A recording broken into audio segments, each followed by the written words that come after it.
God, Stubbs! Alan Stubbs, boy, what a guest this week, man. I'm buzzing. Stubbsy, I can't wait to talk about the 2016 Scottish Cup final for the 8th time in the last 2 years. How are you, mate? I'm very good. Yeah, I'm very good. Obviously, thanks for having me. Well, I'm buzzing, mate. Pleasure. Buzzing. Obviously, I know this is the biggest podcast in Scotland, so it's nice to be on. Take that out. Not much competition, right enough, I'll say that. When was the last time you used to, mate? Rotherham.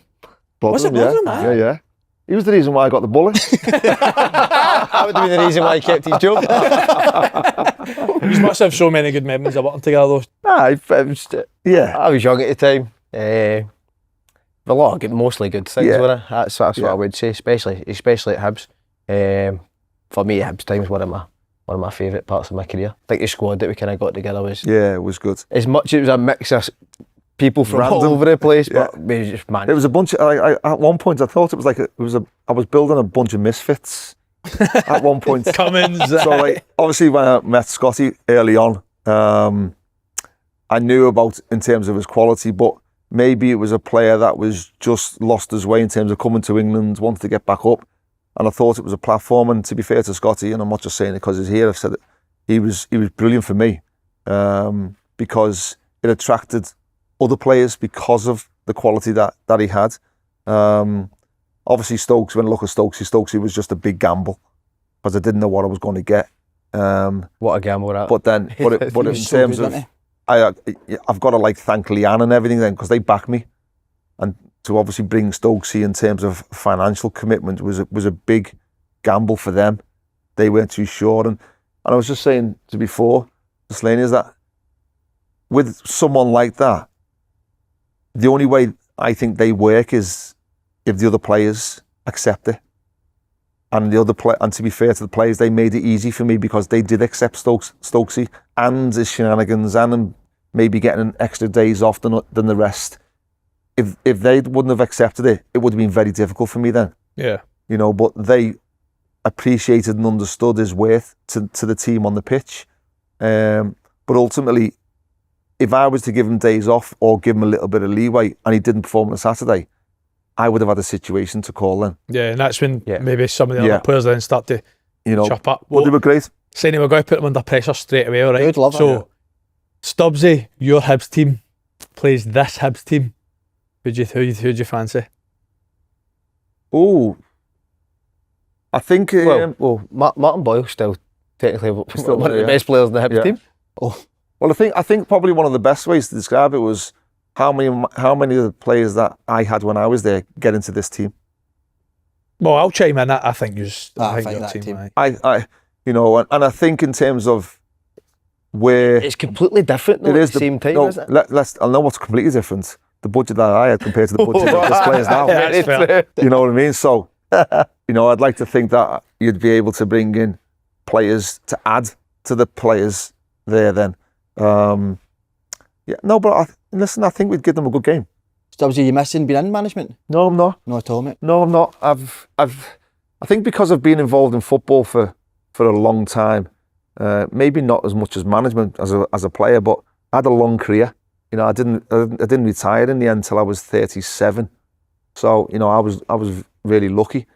And then obviously management, I had highs and lows. Hibs was obviously the huge high, and but I enjoyed my time. I enjoyed my time managing because of not just the Scottish Cup final, but probably putting the team together with the likes of Scotty and others. They made my time enjoyable. We had a laugh. We were like a team. Mm-hmm. I was obviously a separate team, but I think I give them a bit of space to be themselves. And then I made 2 wrong decisions, and that's football.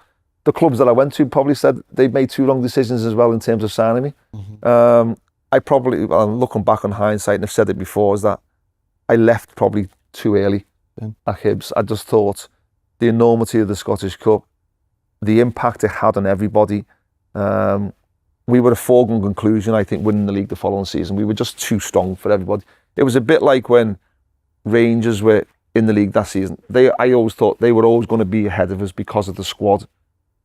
Go on the longevity of a full season. On our day, I think we could match them. But in terms of the length of the season, going week in, week out, we probably just didn't have the size of squad to compete with the Rangers. And in the season before, Hearts got a head start on everybody. They were planning for the following season while they were virtually getting relegated. So, and everybody was trying to sign your players, weren't they?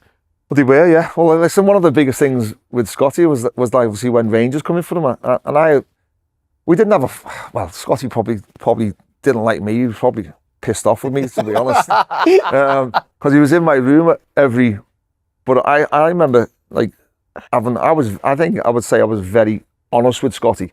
Scotty was very honest with me. He wanted to go. I couldn't let him go. Mm-hmm. And Leanne, to be fair, backed me and said, Alan, listen, if you don't want him to go, he won't go. And I went, well, they're our biggest rivals. So you're selling out one of our best players, if not the best player at the time, to your biggest rivals who you're trying to compete with this season. And it sends a statement out as well. Well, just a heads up, we've got a segment in that later and it's about 30 minutes long. Is it okay? I'll leave it. I'll leave all the juicy conversations then. See, with Scotty. So I don't know if you agree or disagree. I think your Hibs team at that time and the Rangers team I was part of the Championship that team, I thought were two of the top 4 or 5 teams in the country. In the country, at that time. I think it both as well. In the top flight that time, it would have both been top 6. Yeah. I think that's really hard to argue with that. Yeah, we played teams, hadn't we? From the league, but usually would have been the same from the league above and outperformed them. Man. I felt on the day had better players. You obviously have brilliant memories coming back to Scotland. When was the last time you were actually back before today? Has it been a while? In terms of this time, I was up in Edinburgh probably about 4 months ago. So I love coming back to Scotland. If it's not Glasgow, Edinburgh, I just love my time here. Yeah. I feel as if this has this has been a part of my journey, not just as a player, but as a family as well. So I'll always be thankful in terms of obviously when I was at Celtic, the way they were with me in terms of my illness and stuff. It's very hard not for this to be a part of you, because not just in terms of the club, but the fan base and everything, in terms of how good they were with me at that time. So Scotland will always have a special place in my heart because it played a huge part in my career. Yeah.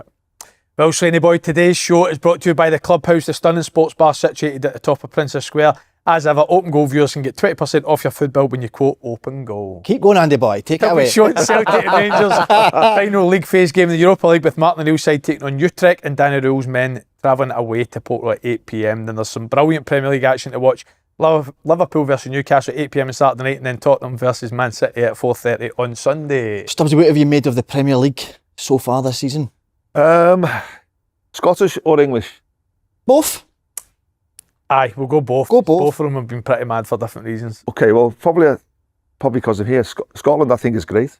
Amazing. I think it's been great for everybody in terms of not just people out with the old firm, but in terms of how well Hearts are doing. Obviously, not from a Hibs point of view. It's not great because I think that just puts more pressure on Dave and Hibs because of how well Hearts are doing. But I actually think Hearts have got a chance. I think they've got a chance in terms of. I was impressed with them yesterday. Listen, I don't think it was a great game of football, but in terms of the intensity that Hearts put teams under pressure, you can see why they're getting results. You see how important they are to set pieces. I actually couldn't believe how many set pieces Celtic give away yesterday. If I was obviously managing, and Martin would have been saying, he would have been pulling his hair out about the amount of stop giving free kicks. It was like bitty challenges. They were daft. They weren't even challenges, were they? It was like non-tacklers tackling. Yeah. But see the English Premier League is poor now, mate, the standard. Is that so many? I thought yesterday's game was good. Man U, I thought it was excellent. Man U. Throw back over the most of the games are on. It's not a great watch today. No, not at all. It's in a cycle now, isn't it? The Premier League, I think. I think you're actually gone back to like maybe 10, 15 years ago, where like you're saying these teams are a lot more direct. But is there any players now where you go, I can't wait to watch him today? I don't see a lot of. Who's your favourite player?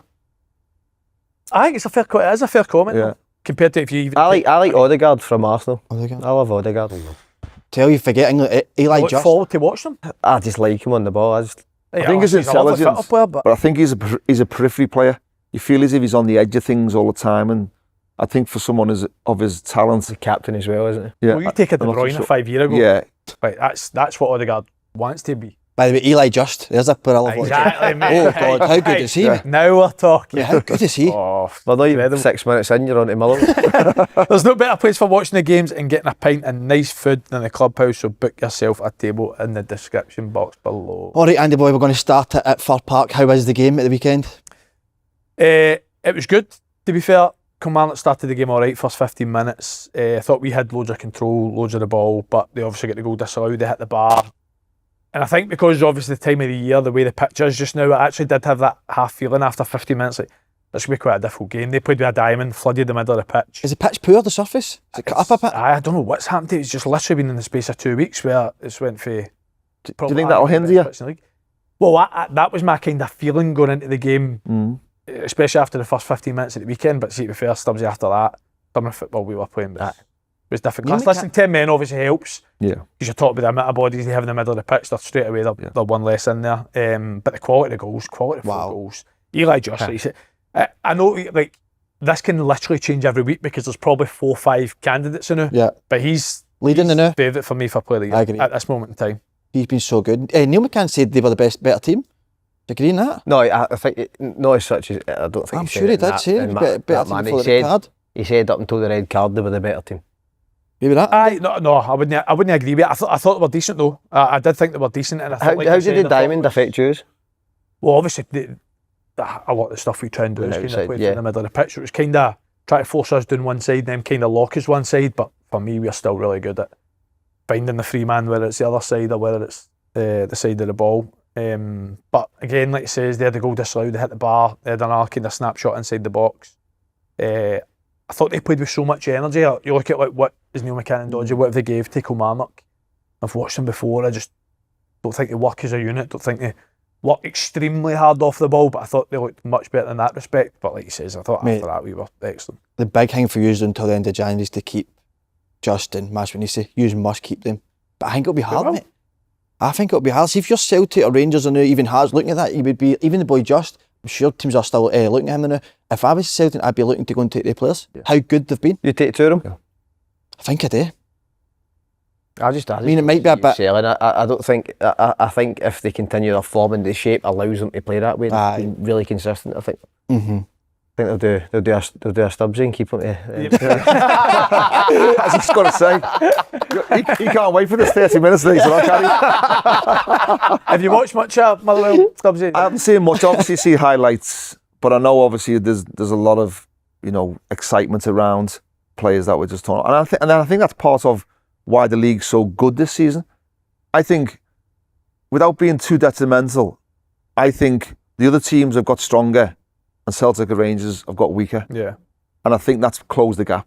Do you think it's interesting though, the teams that have got stronger though, your Falkirk, Motherwell, that's probably been the biggest takeaway for me. I was looking at Hibs at the start of the season. Aberdeen maybe. European, Aberdeen as well. That's been Falkirk and Motherwell who are the ones who have like a real style of play and carrying out on a match day. Because I think there's a really good point that you mentioned before about, and you said about, would the Hibs team that we had, or that I had in terms of that, beat the Hibs team of today? That's 10 years. And you're still talking about that. And in terms of the 10 years of revenues that have happened, you would expect them to be significantly better. Mm-hmm. And I think that you look across all the teams, I think some teams have done it better. Celtic and Rangers have done it poorly. When you think about their revenue compared to the rest, I think the other teams now have got stronger from where they are. But I don't think the likes of Aberdeen. Look at the biggest revenues in the league: Celtic, Rangers, Aberdeen, probably then Hearts. Yeah. So I think Hearts have had a real upturn in terms of Tony Bloom, recruitment, and then you look at what Celtic and Rangers fans will say one of the biggest things they've failed at, and it'd be recruitment. Yeah. Mm-hmm. Well, you're talking about your team.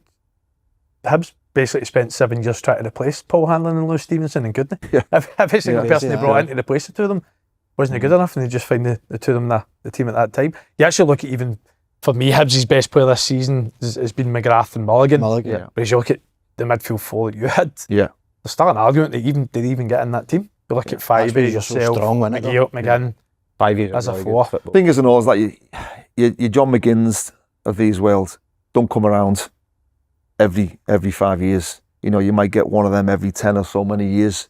You know, so it's hard. It's when you get them, you want to try and enjoy them as much as you can, because it's like every good player, you know you're not going to have them for long. Motherwell fans will be thinking exactly the same right now. You've got to try and enjoy them, and then when that time does come, you just got to make sure you maximise the amount of potential that you get in terms of a transfer fee. Yeah. In terms of, we just mentioned Aberdeen there, 6-2 against Livingston. David Martindale sent off. Do you think they're down? I know you don't want to say that, but are they now the favourites to go down? What is the one game? They've won one game. In August. I think Killie now 17, is it, without a win? So the two of them will be looking at the fixtures and thinking, when's the next win going to come? And like he says, when you're in that kind of rut, regardless of the fixture you've got ahead, you see it as a difficult game. Yeah. But they obviously both played each other last week as well. The draw was probably a cert, given the two of them can't win a game at a time. But good to see that for Aberdeen though, innit? They've been so poor this season, mate, haven't they? how good was boy Mitchell Frame? Incredible. That's where you want to see more boys getting a chance. We've said it won't for so long, but will Peter Levin keep this until the end of the season, or will they be looking to bring a guy in? Aberdeen? I'd be surprised, because he actually did really well his first interim spell. Right. Was it after was it Barry Robson when he just left, and he didn't get the job then? Surely, mate, you just go and get McGlynn. Aye. You do everything to get him. It's a must. It is I've been saying, I just think the job he's done is genuinely incredible. I think 10 Scottish players in their starting 11 on Saturday. Amazing, isn't it? And just that consistency coming up through the leagues and taking chances on players. There's a lot to be said for that. Obviously Barney Stewart coming for the uni. I think we spoke about it before, but some of the boys coming through. Calvin Miller as well. His numbers this year, excellent, outstanding again against Hibs. You could go through the whole team, Keelan Adams, Dylan Tate, Spencer, you could go through them all. Incredible, and how they're impacting the game week to week. But would there be any world where John McGlynn would turn this down to go to Aberdeen? Or is it just too big? I think it would be too big. It's too big, isn't it? Yeah, aye. It would be difficult for him to turn down, but he must still feel he can take Falkirk. I mean, what is the ceiling? How much further can he take them? But they're sitting in the top 6 now. They're closing down the gap in Hibs. They'll have the lowest budget in the league. Will they? Aye. Yeah. They'll have the lowest budget. Well, signing guys for fucking university, mate. It's 3 of them in the team. I think it's an all as well, and you shouldn't look at it this way, but it'll probably be the biggest deal that John McGlynn's been on in his career, if he goes there. You know, see for you, so Stubbs, if I'm putting you in John McGlynn's position, and say an Aberdeen day come in for you, and you look at the money Aberdeen spent the following summer, and given 5-year deals for the outside looking in, look as if they've not spent the money well. Would that put you off potentially with the squad that they've got? I think so, but I think every manager, and same as every player, we all have egos, and we all think that we'll be the person to do that job. So John McGlynn, if he looks at everything and he's happy with everything, he'll look at that role and think, I can be the one that turns this around. Yeah. All managers think that. They always think it until they get in there and they think, oh, shit, what have I done? You know, but if you look at the infrastructure at Aberdeen, you know, new training grounds, stadium, the club itself, the budget, it's all tick boxes, and you think, it'll whet his appetite. Yes, he's done an amazing job at Falkirk this season, but then what the problem is, then how long can he sustain that? People will sign their players as well. Yeah. Oh, yeah. And that, like you said, that is down to John McGlynn, isn't it? Yes. Half of the, not half of them, but there's plenty of them. Because he's a great guy. He's charismatic. You can see why players will want to play for him. So he's just got to try and replicate that then when he goes to Aberdeen. When you would have thought that there'll be a lot of probably Scottish players that he'll sign. You know, you look at it. If he went there, how many players would he look to try and sign from Falkirk to try and follow him? Yeah, he definitely. And see, just a little thing as well. See every game of football I've been to, I feel like this year, I've seen John McGlynn at a game. So it's like, I know all managers are the same, but it just seems like he's so obsessed and invested in football in general. So you hear all the stuff, we hear the stuff about meetings and whatnot all the time, don't they? How much actual detail they put into. But tell me, I don't know if they surely he'd have been there already now at Aberdeen. If that's what I mean. I don't understand how there's been no real strong rumour, is there? They just talk about it. I think he said as well he hadn't been approached into as well last week. That tells me they're maybe looking abroad again. Right, lads, be honest, who else looks up at the clock at 1 o'clock and realises you've had nothing else to eat other than a litre of coffee? Me. That was me, mate. I'd be bouncing off the walls all morning, even more than I usually do. So that explains the mood swings and why you keep changing who's going to win the league every 2 minutes. Okay, Andy, I'll blame my erratic football opinions on the coffee. Well, you'll not be pinning on the coffee anymore, Slaney boy, because we have started on the Huel Black Edition, haven't we? That's right, mate. This bad boy here is ready to drink. And guys, it is a full meal. It includes 35 grams of protein, 26 vitamins and minerals, 6 grams of fibre, no artificial sweeteners, and it's under £4. Well, there you go. That's even cheaper than a coffee. And it actually fills you up to lunch. I'm the same, lads, but that's why I don't always want something heavy. That's why the Huel Light ready to drink's perfect for me. That's under 200 cal one. It is indeed, mate. Under 200 calories, 25 grams of protein, 6 grams of fibre. It's perfect in the morning or as a mid-afternoon top-up. So between the Black Edition and the Light ready to drink, you're basically covered. That's it, lads. If you're training, working, busy, or just running a bit mad, it makes life so much easier. Honestly, that combo has saved me on some chaotic days. It's an ideal combination for these dark January mornings. If you want to try it, you can get £10 off online using our code OpenGoal at huel.com/OpenGoal. So big thanks to Huel for partnering and supporting Open Goal. And make sure you fill out the post-checkout survey to continue to support the show. Go on the Huel. Go on the Huel! Hearts v Celtic fought a 2-2 draw for the gap to remain 6 points between the two of them. Stubbs, what do you think of the game? Listen, for in terms of the quality of the game, I didn't think it was a great game. I thought there was obviously chances at both ends. You can see why Hearts are getting results. I think they've got a real focus about themselves. They know exactly what they are. They do it really well, and you can see why they've got so many results. So Derek's teams you can look at them. They're hard working. They've got energy. They put the ball in areas that are uncomfortable for teams, and they're getting results from it. And that's why I think they'll be there till the end. Whether they've just got enough quality and whether they can handle the pressure of a title running, because a lot of them would never have been in this situation. That's the question mark. Well, I was the first pundit in Scotland, Stubbs, at the No, you won there. We've got it on video that I said Hearts. Were you surprised though? Because I thought Hearts were excellent. Were you surprised how poor Celtic were on the ball? I mean, we were talking about it. I thought I had the feeling of a Hibs Hearts game in terms of there's so much riding on it, and you're expecting it to be a game full of quality because there's good players, but just because it is that derby, it always ends up frantic for 90 minutes. But I think a Celtic should always be able to overcome that. I'm just assuming at some point in time Celtic are going to take control of the game, whether it be 15-20 minutes and whether it just be a spell, which they had at Tynecastle at the start of the season. And after they get the equaliser, I thought Celtic were excellent for the remainder of that first half. Hearts regained control in the second half. But for me, Celtic were just...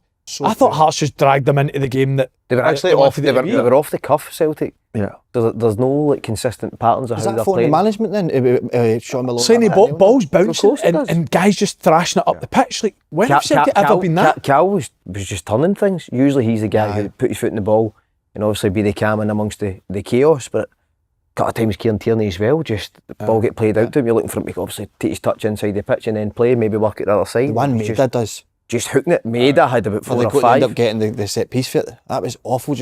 But at the same time, you take into consideration the environment. I have seen better Celtic teams play against worse Hearts teams at Tynecastle and have problems. That does play a factor. But just because Hearts were missing the backbone of their team, you're looking at Shankland, who's the main focal point, Cammy Devlin, who has been the energy and the legs in there. So it was a big call for. But again, like you're taking into consideration here the players that Hearts never had. So again, you're expecting even more for Celtic. I said I've fancied Hearts in all these games, whether they've played Rangers or Celtic. I strongly fancied Celtic the weekend. Just for the players that Hearts had out. Yeah, I did. I was looking at that, especially the middle of the pitch. Felt that Hearts would still play with that midfield too. I think with Cammy and Benny basically doing 3-4 jobs with the energy they've got. I thought taking that away for Hearts, I just thought Celtic would just gain so much control in the game, but it just never happened. But they didn't play that way to get the control. Aye. That was the surprising thing. And obviously, if you speak about the 2 Celtic goals, there are 2 moments of real quality. First goal was a fantastic free kick, and the second goal was a goal you would see from Celtic a few years back. The opposite winger, Yang, as soon as it, obviously, Chavanchara. How hard is it to say his name? God. I can't, I tied it in the So what was your thoughts watching the game for Celtic? For Hearts, I've got to be saying, I couldn't believe Celtic went 2-1 up. I really couldn't believe Hearts were a much better team. But that being said, how that's a red card is absolutely beyond me. And that, I mean, the ball's going to be for goal. Did you not think that was a... Nah, mate, no way. the ball's gone away for goal. I mean, Dane Murray, he is there. I know that they've showed 14 yards sort of for him in the ball. I know I've been looking at it, Scotty, but that to me should never have been a red card. Now, the referee's given that. How that's been overruled is beyond me. Well, that's my thing. I think it's a red card. Why do you think that though? If the ball's gone away for goal, because if it's still going in the angle to the box. But if he gets Kabori's getting there, and you can't argue the fact he's going to get a shot on goal. Now it's subjective. That means it's a goal scoring opportunity. It's not. Is it going to be a goal when he gets on the end of it? So for me, that's why I think it's. Now what I will agree with you in is I actually thought when he gave the yellow card, I said at the time I didn't think he was going to get sent to the monitor. That we don't know what Steve McLean said to VAR. He might have completely, basically, he's not called the situation correct for him to have basically been brought to the monitor as an error. I'm not having at all that Dane Murray's a recovering defender. He's never getting there. I think I don't think you can say that, Andy. Mate, Kabori's goal side. No, I swear it's 14 yards, right? So he was but 14 yards to the ball. Okay, which is the players, like I would say, Kabori's about in the middle, 7 yards to the ball. So by the time he gets it and then brings the ball, Dane Murray could come across. But so that we don't know this though. No, but this is why it can't be given. Goal side of Trusty and he's closer to the ball, running directly to the ball, sprinting to the ball. He's going to get to the ball before him. A covering defender's got to be somebody that could potentially get to the ball before the striker. There's no way Dan Murray's getting to the ball before the striker. No way. We should ask the defender, shouldn't we? Aye, so Stubbsy. I listen. I think there's both arguments here, which are right. I think. Stephen McLean made a clear and obvious error, and I don't think he has. I think that's a fair argument. Brilliant. You know, so therefore I don't realise why VAR have got involved, because it's not a clear and obvious error. He is going away from goal. Is it a goal scoring opportunity? Yeah, because we don't know what is in terms of him going to the ball. It is going away from goal, but that doesn't mean it's not a goal scoring opportunity. Yeah, because once you meet the ball, you would think he's going to bring his first touch back, but obviously you can't legislate whether he is or not because you're playing devil's advocate. Yeah. Mm-hmm. So therefore, I think VAR have got involved when they shouldn't have got involved, because I don't think it's a clear and obvious error by the referee. That for me is why I actually really like them doing this kind of VAR review show. I know it kind of splits opinions, but I like the fact that they're transparent about it. So like you says, we'll then hear the VAR communication. You'll hear exactly what Steve McLean said initially, why he's gave it only a yellow, and then where they've thought it's been a clear and obvious error. I think you've got two decisions. You've got a referee who's made a common sense decision in terms of a football decision, and you've got VAR who've gone letter of the law. Yes. And I think that's where we want to sway towards the common sense. We would as players and manage and coach. Whereas the referees obviously want to go towards the letter of the law. The letter of the law, we've seen instances of it. I seen one at Everton, and in the letter of the law, in terms of sending off, it is a sending off. But in terms of common sense, it's like absolutely the most stupidest decision you come across. And that's the problem, is that I don't think when you're making sometimes decisions, you don't see common sense or football common sense. Mm-hmm. And that's why referees, I think, get a lot of criticism, because they just stick to the letter of the law, whereas they're not sometimes you have to make football decisions as well. Yeah. I think that a big thing of that is handball, isn't it? Yeah. Like players always tell you certain positions, like it's going to be there. If you jump for the ball or you're moving towards the ball, like you say, it's that letter of the law. Who's that a better point for? I think Hearts, mate. Oh yeah, definitely. I think Hearts, aye. Definitely. If you look at Hearts' last 3 league games, they get 6 points in 2 games with 10 men, and then they lose obviously Shankland, Devlin, and Ingame. They play Celtic obviously with their tails up under Martindale. New guys come into the squad, they managed to come away with a point, being behind twice in the game. I just think what that does for a dressing room is huge for Hearts. What do you think that means for the title race for Celtic? I said it last week. I'm watching that Celtic team with the quality they've got and the way they're playing. They can't win the league. I really don't think so. And the new boy Chivancha has no change their opinion on that. Obviously, they need. No, I think they need more. I think they need better players than that, and I don't know. I'm not sure exactly about positions, but they need to strengthen more, because when I watched them, they get battered v Falkirk. Was it last week as well? Yeah. They're not controlling any games. Falkirk battered them, and again Hearts. Yes, they were sort of 3 main. I know Celtic have big players out, but they need to bring players in still. What about the run of games the 3 teams have got? Celtic's is probably the easiest on paper. On paper, yeah. They know, aye. Oh, The Hearts are away to Dundee United. You think you'd away have to St looked at Mirren, that? home No, I to see it. Hibs. that's it. So you're saying they still need players, right? I think most people agree. In terms of coming in, ready-made, starting 11, what's the priority position? I think you need a right winger. What about Jamesy? But I think Jimmy's more an impact player. I think you maybe need... Better and louder, but he's an impact player. No, I mean, no, but I get battered for that. Rightly so. No, Yeah. Rightly so. That wasn't my argument, because we all said a player each, but we were to do a case for a player. So I just said James and what he's done. And you haven't seen Loud. He's hidden it, because I had not seen him, and we were all born the same year. So unless you're fucking watching DVDs, then You only watched Out the Rangers. videos I've been on a pitch with him. that was And he's the joke. How good we thought? How good? unbelievable. He Unbelievable player. Jamesie's better than Louder. Like, obviously, he's one of the best wingers, obviously. How did Rudy Scatchio go under the radar? And you took the, I know, you took the dairy absolutely. Forgot But about I think you need the right winger. Young, to be fair to Young, he has improved, but I still think you need more quality. Here's one, mate, centre mid. Aye. What kind? I don't know if you need more. I don't know if Celtic play that, but maybe somebody gets a bit like maybe a dog type. It's the dead easy way. Think so? I wish I never you asked me that. So, like, still chat fucking hell. Yeah. What does that mean? What do you think, Scotty? What do I think for? I still think they need a striker in it. It's hard to obviously it's hard to judge. Chivan Chiran, he's a game away at Tynecastle, difficult game, difficult venues, not played much, and just obviously the occasion. I thought he'd done some things really well. Obviously, the second goal was an impact, so he did affect the game.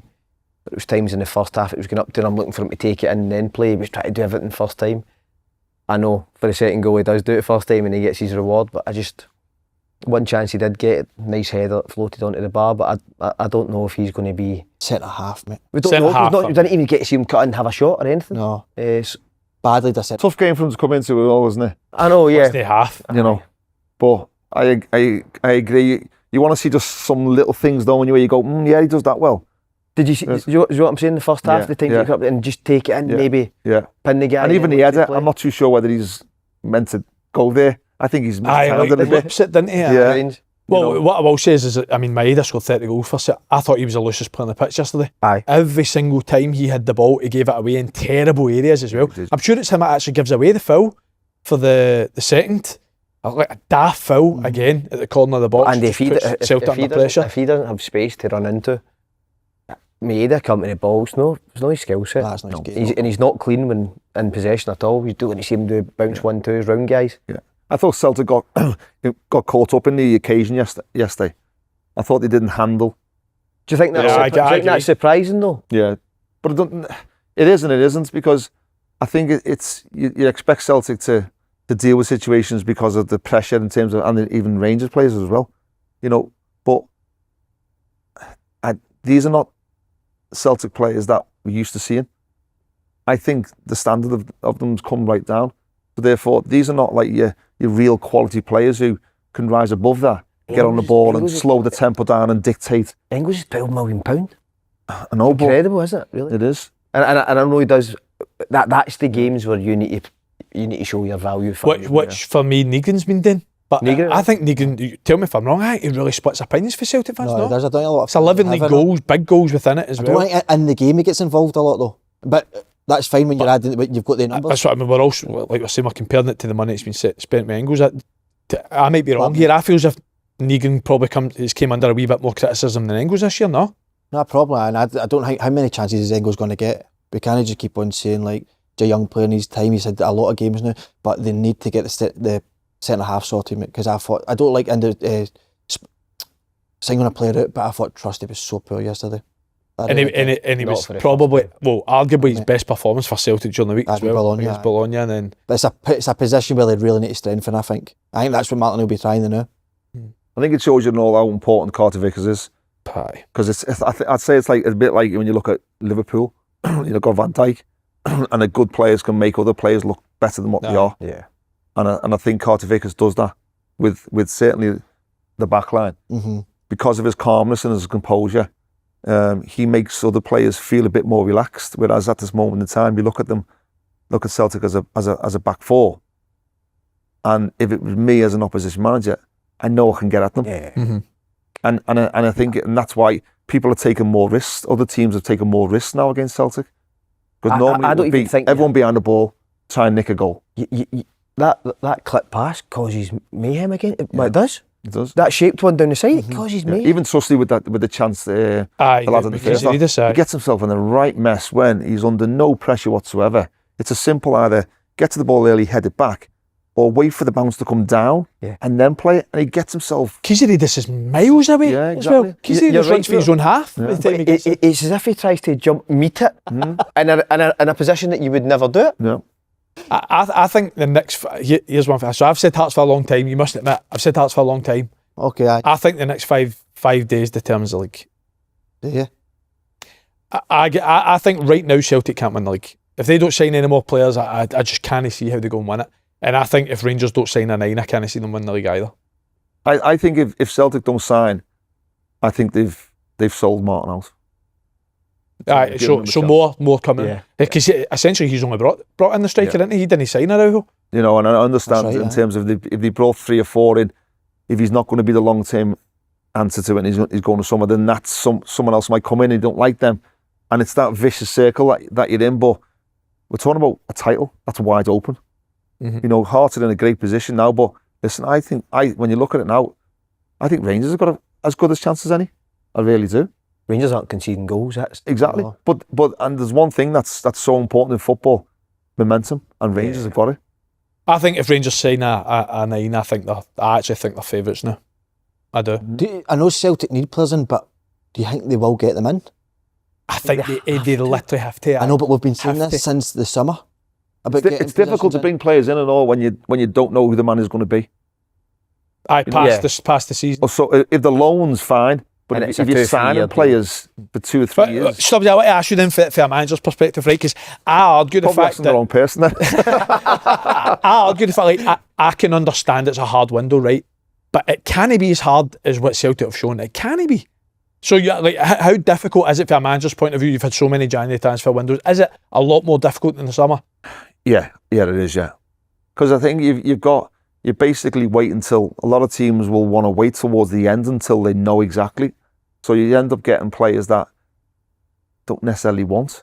Or they've been out the team, their own club, for the wrong reasons. So, whereas, I look at even like Everton right at this moment in time, people are saying about it's a rebuild, but I think they're one window from 3. Because you discount the January ones, you look at summer ones, and I think Everton are another 2 summer windows from being maybe a top 8 team, maybe even 6 the way it's going, I don't know. So if January is so difficult, because you're more or less trying to buy players that have not been playing because they're out of favour, or you go and offer a price that you think, oh, that's too good to turn down. It's maybe not what somewhere else, but we might be able to rejuvenate. It's difficult, because... It's Aberdeen players, you're saying on the Aberdeen team. It's not what's this season. A January window can be a bit like misfits. Aye. I must have been signed hundreds of times in January. Did I sign you in January? No. Sure. No, it was so. I know it was. After me and Andy were at We Are Festival. I want to spend the day with you, deadline day. The 2nd of February, I want to be with you a full day. Wow, mate. And also, who's making the decisions at Celtic? Well, that's the thing, isn't it? We've kind of said that we felt that we'd go more short term, so like your Chavancher at the end of the season, we have potential to buy. Because like he says, we're knowing who the manager's got to be moving forward. Does he fancy that player? And we thought that's potentially the route. How many players do you think Celtic still need in? I think to go and win the league? To win the league, 2 minimum. I think 2 minimum. I agree with you though. I think you need another striker. Ian Atcho he's already had 2 or 3 injuries already this season. Can't rely on him to stay fit.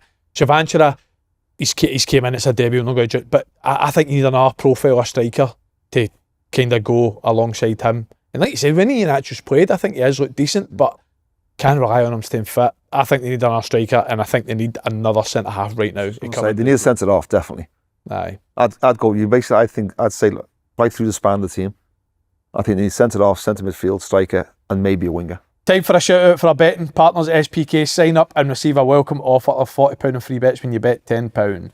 Once you're signed up, make sure you check out their unbeatable new features. Their new Arquebus, a game changer, giving you even more value on every football accumulator you play. And that's not all. Their brand new social betting feed lets you tap into the betting wisdom of app sharpest minds, including us. I can't wait to get into this Celtic and Hearts. I swear to God. Hey, you can find all of our weekly picks and coupons right there in the app. Andy boy, finish that last wee sentence. 18 plus, please gamble responsibly. Well, we're over Rangers. Rangers beat Dundee 3-0 at Ibrox to move them within 4 points now at Hearts and 2 ahead of Celtic. Overall, a good afternoon for them as Rohl registers his 8th win in a row. Nervous? Oh. It's especially with the injuries Hearts have got. Celtic sort of recruitment, not bringing players in. It's looking really good for a Rangers point of view, isn't it? Mm-hmm. Aye. I still feel as well they need a number 9 for me. Again, Moravcik gets the opportunity yesterday with Chimette being ill. Doesn't take it. Don't think he takes it again. I don't think they're creating a whole load of chances for them for open play, but in general, we've spoke about Iheanacho. Iheanacho's when he's played, he's not scored a barrel load of goals, but you can see what he can offer when they're in possession. He holds it up, likes the other game for it. But Moravcik yesterday. That was the difference in the cup final for Celtic against St Vincent. You know, if they had no focal point, you could bring somebody else into the game. So it's such a key position. Do you not feel like Rangers are working the ball into the final third? It's, for me, the biggest thing is decision making, choosing the right pass. Mm-hmm. I think yesterday has been what kind of a lot of this 8 games has been. It's like really solid defensively, don't look like they're going to concede much. The real threat going forward looks as if it's going to come for set plays. Obviously, yesterday the openers, the penalty, and they scored the 2 goals in the 90th minute when the game becomes a bit stretched. The Dundee boy tries to switch the play, but in terms of open play, chances created, that number 9 that's going to score you 15, 20 goals, I think that is what they're missing. And see, I think they will bring in a striker. See if they do bring in a striker and it's someone that comes in and makes them better straight away, I'll change. I think that. No, I will. Will you? I can't see how Hearts will not be affected with Longshank and do you feel do you feel you've let yourself down from a pundit point of view that you that you ruled Rangers out completely? Because it's not like you to get something as badly as that, right? But what I will say is they're the worst league start since 1978. They were 8th in the table. They won 1 league game. Yeah. It's almost impossible for them to be in a title race in January. So that's been more down to Danny Rohl. Yeah. It's been more down to what Danny Rohl's came in, Celtic. But it's also been more down to Celtic appointing Wilfred Nancy. Him being appointed has literally brought Rangers back into the title race, because it's no out the ordinary for a new Rangers manager to come in and win 8 in a row. Like, you can do it. Yeah. But it's well out the ordinary that a Celtic manager loses 6 out of 8. That is impossible to do. If you got the job for 8 games, you would not lose 6 games. I'm telling you, you wouldn't. No, by the way, that's so true. You wouldn't lose 6 games. But for signing number 9, I'm well. Any names have we got any names for this? I think there was one reported today. 3rd division in Germany. Genuinely, I'm not joking. Hands up. I can't remember the name. I heard Thomas Müller. Did you hear that one? I seen that. Because he worked with Danny Rohl. He worked with Danny Rohl at the World Cup in Germany. So they're pals, and obviously the MLS is finished now. Well, I think that is. Short term, would you take Tom Müller? Oh, you've got to take Thomas Müller. I think I would take that guy that's got 150 cats for Germany. I don't know how many shares you sell with that. Stubbs, what do you think, mate? Who do you think's going to do it? You know what? I do think Hearts will potentially do it, because I don't think Celtic are in a good place, and I think if anything and all, I think Celtic will react. I'd be flabbergasted if they don't bring at least 3 players in. Flabbergasted, because I think potentially they could be handing the title over to either Rangers or Hearts. I think it's going to be really close. I do think maybe Hearts might just edge it, but I think Rangers will run them close. I thought the big boy Chutwani looked good yesterday for Rangers. I think that is the type of profile of midfielder they need. You're talking about Celtic in that area. It's like big, powerful, athletic, strong, can drive with the ball, really good at a possession as well to win the ball. How was Olsen, Scott Olsen? He wasn't really involved much, to be fair. He wasn't poor, but like Dundee were very, very compact. Every time he got it, he was just kind of playing it inside. He's one real bit of quality in the game was his delivery for the boy Chutwani's goal, but obviously it gets ruled out for offside. But the two of them, to be fair, Scott Olsen, he's hardly played any football for so long. It's like you're saying, bringing in somebody in January. I think he's played 8 games so far this season, so he'll take a wee bit of time. Some season though, isn't it? It's amazing. Unreal. The amount of, I was thinking that yesterday, wasn't it? The amount of big games we've had already. Well, do you know what? I was actually thinking that yesterday. See, with Rangers scoring the 2 goals in the 90th minute, like, you couldn't rule out this season finishing in goal difference. Yeah. You couldn't. See, like the 2 goals, the last 2-3 minutes of games. Yeah.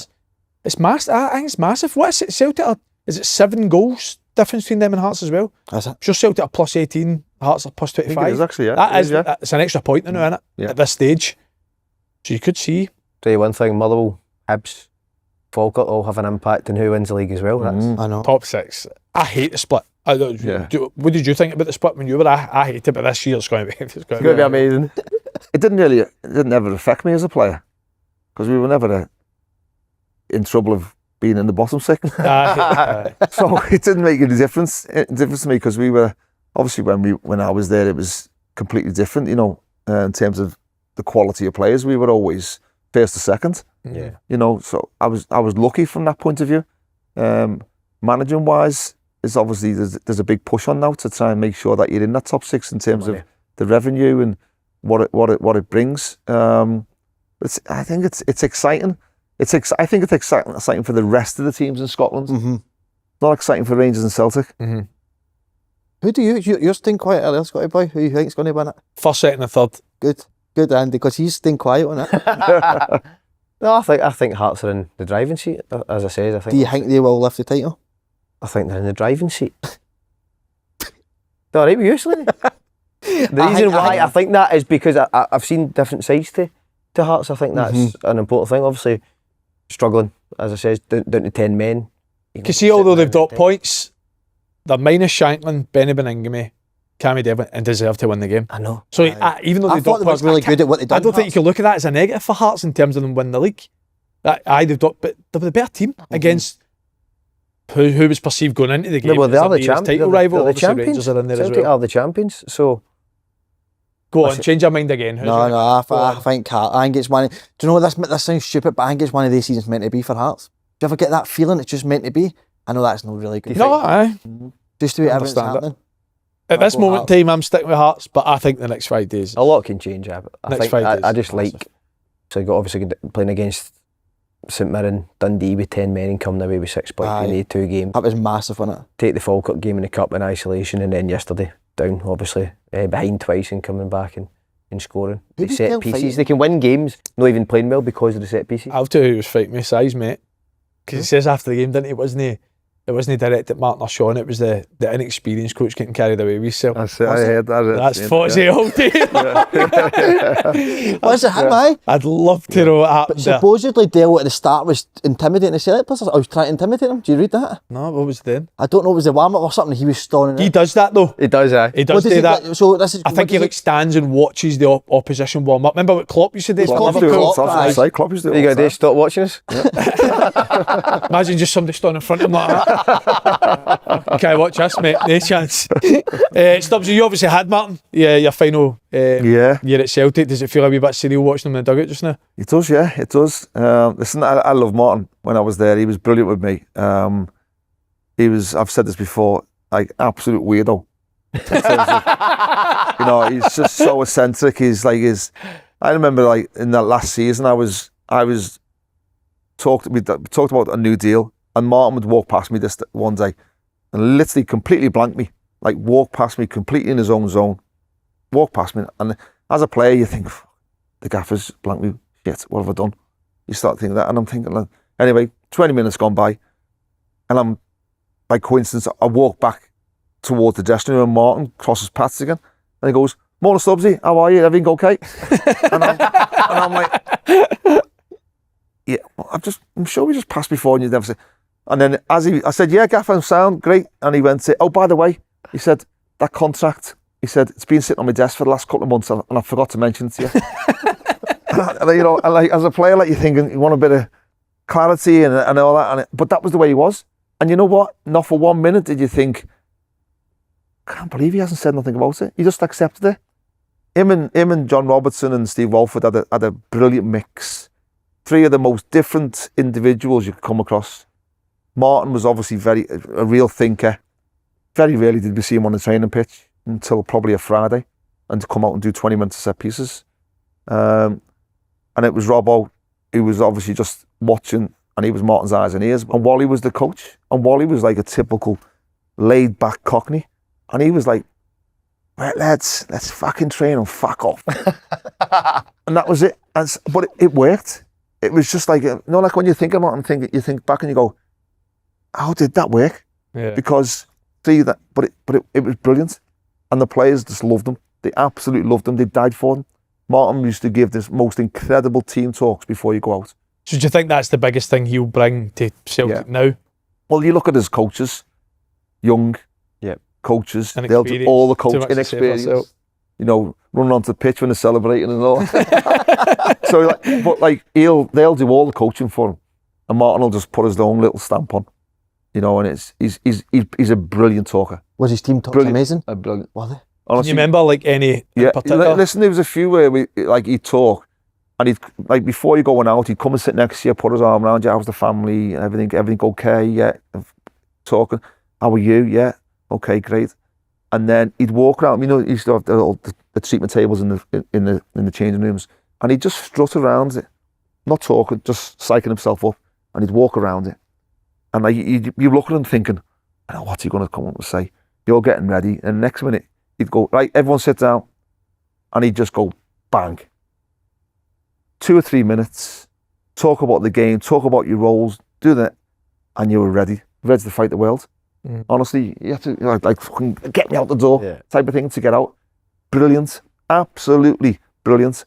You know, I think it's such an understated thing in football is that last 2-3 minutes you've got with the players before the game. Yeah, how you're going to make them feel going into that pitch. Yeah. You look at a lot of the players from when under Martin. I'd say very rarely would you have one or two of them that would say anything wrong about Martin, and I think that tells you everything about him. You'd never see anyone say, no, I thought he was this, I thought he was that. Every one of them loved him. He was a brilliant man manager. You can see why he was a player under Clough. You know, I remember we played one of the Forest teams with Brian Clough, and he was there, and he come into our dressing room, just walked in, unannounced. Brian Clough. He had a Lucozade bottle in his hands, remember the old blue and yellow one? Yeah. So he had that. And he put it on, and he just stood there. And we were all getting ready for the game, and they're thinking, what's going on here? Opposition managers in the dressing room here. He just stood there. And anyway, he's grabbed this other Lucozade bottle, which wasn't his, and gone back out. One of the lads has gone that, and he's had a drink, and he's gone, fucking alcohol. And the next minute, swapped it? Yeah, and the next minute, Brian Clough walked back in and gone, wrong bottle. I'll walk back out. And but you can just see the type of guys that he was. That not to say Martin was that like that, but he was eccentric. Could he lose it, Stubbs? Yeah. Could he? Yeah. And then glasses used to just slide down his nose, and he'd look above his glasses, and you knew if you were getting one of them looks. Did MD ever answer him back? Yeah. Did you ever see that? Lenny was Martin's son. He was his stepchild. Lenny used to get away with more crap than anybody, and Martin would be always and Lenny took off Martin's accent, brilliant as you can imagine. And the amount of times we were in stitches just with Lenny, he'd go, "Oh, you," like that, and Lenny had him to a T. And there was a couple of times where Martin's come in and Lenny's in mid-flow talking to Martin, he's standing behind him.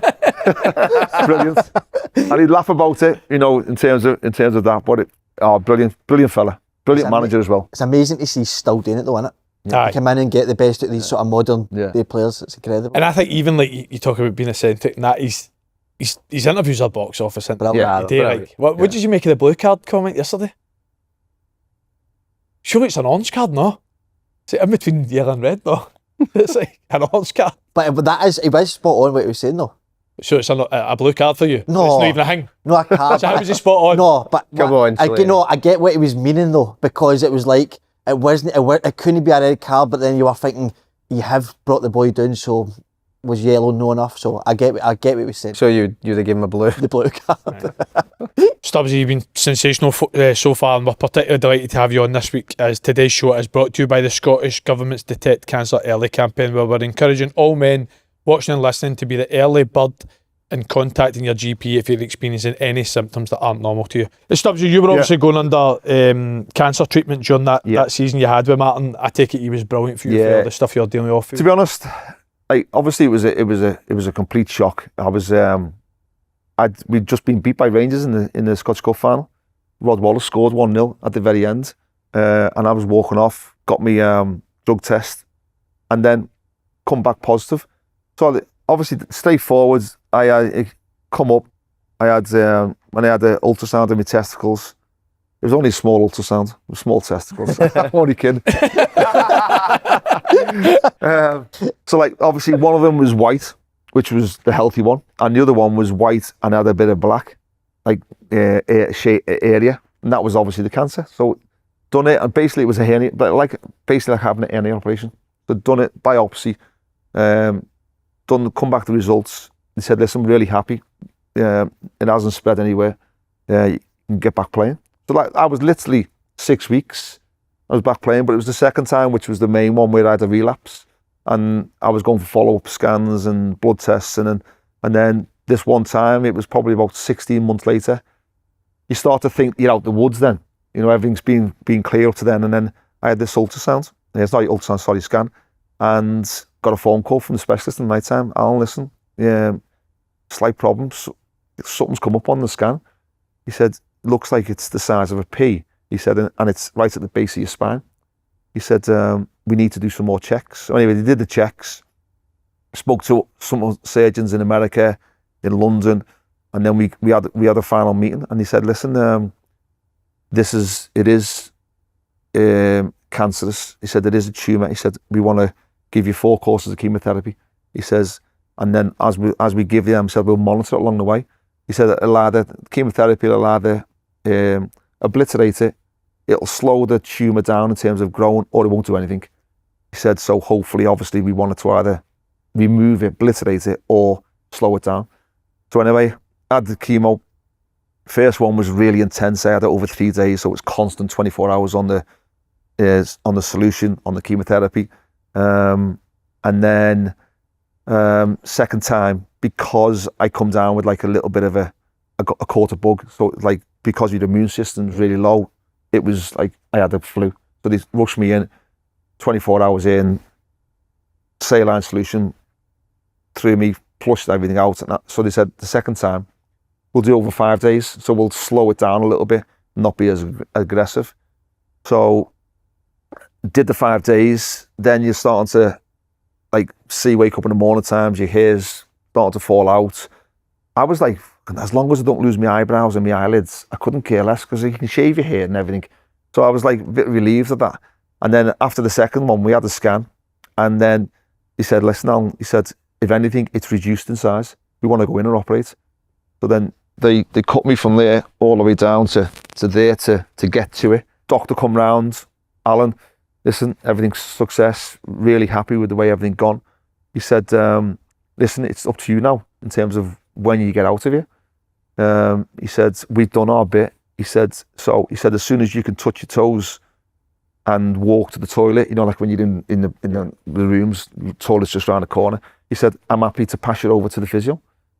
So he said, normally, he said, we've never done professional football before. He said, but normally, he said, we'd have patients in here for probably best part of 4 to 6 months after this operation.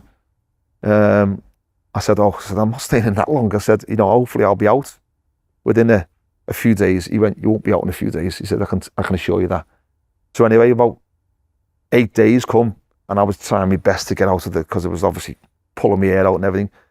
So touched my toes, went to the toilet, doctors come in, specialists, and said, "Alan, listen, right, let me see you do it."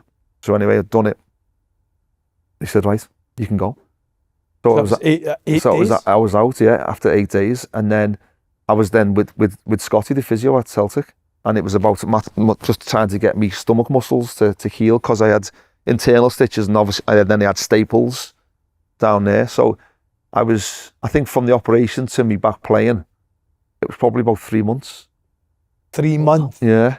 And then I wasn't ready. To but I was just desperate to play. Even in training, like when he was getting pulled and pushed and stuff, I could still feel the scar like ripping a little bit, but I felt all right.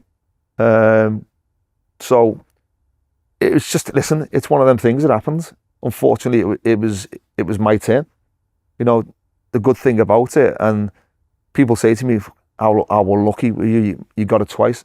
For me, if I wasn't a footballer, I'd be dead.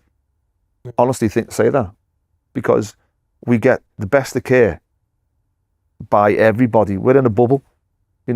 Something wrong with us, before you know it, we're seeing a specialist. If it's not within a couple of hours, it's the following day. Mine was a drug test initially, you know, and then the second time, because of that, I was getting the scans every month, you know, and only for that. If I was a normal guy working in a normal job, I honestly believe I'd be dead.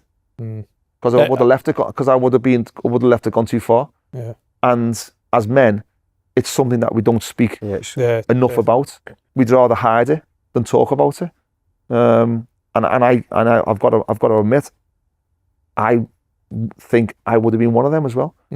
So you think you probably would have kept it within? Yeah, I do. I knew I had a discomfort in one of my testicles, but it went, and I wouldn't feel anything for 3 months. So I think, oh, it's okay. Rather than say something about it, you know, I was lucky because I chose not to say anything about it. Whereas if some people don't get that choice, you know, so from that point of view, you know, I got someone was looking down on me, no doubt about it. I hope you don't mind his ass, but how about you now? Oh, fine. Okay. Oh, listen, apart from the way I look, I'm all right. You know, listen, I go every year for a blood test just out of my own peace of mind. I get a scan every 5 years, the same, and I think that's getting less. If I was, you know, you look at it now, it's over 25 years. You know, so it was something that I'd never ever thought or envisaged happening. But why? Every person knows someone. Exactly. We all think we're invincible as footballers. It gives you this sense of belonging that it'll never going to be you. Whereas, you know, we all know someone who's been through cancer or died from cancer, whether it's a family member. So, you know, it's a part of life. I was just lucky. Right. I was lucky. What simple words of encouragement have you got for anyone that's maybe putting off contacting your GP? Because like you says, you were, you probably be the same. I would say, listen, cancer's one of them things that it's not selective.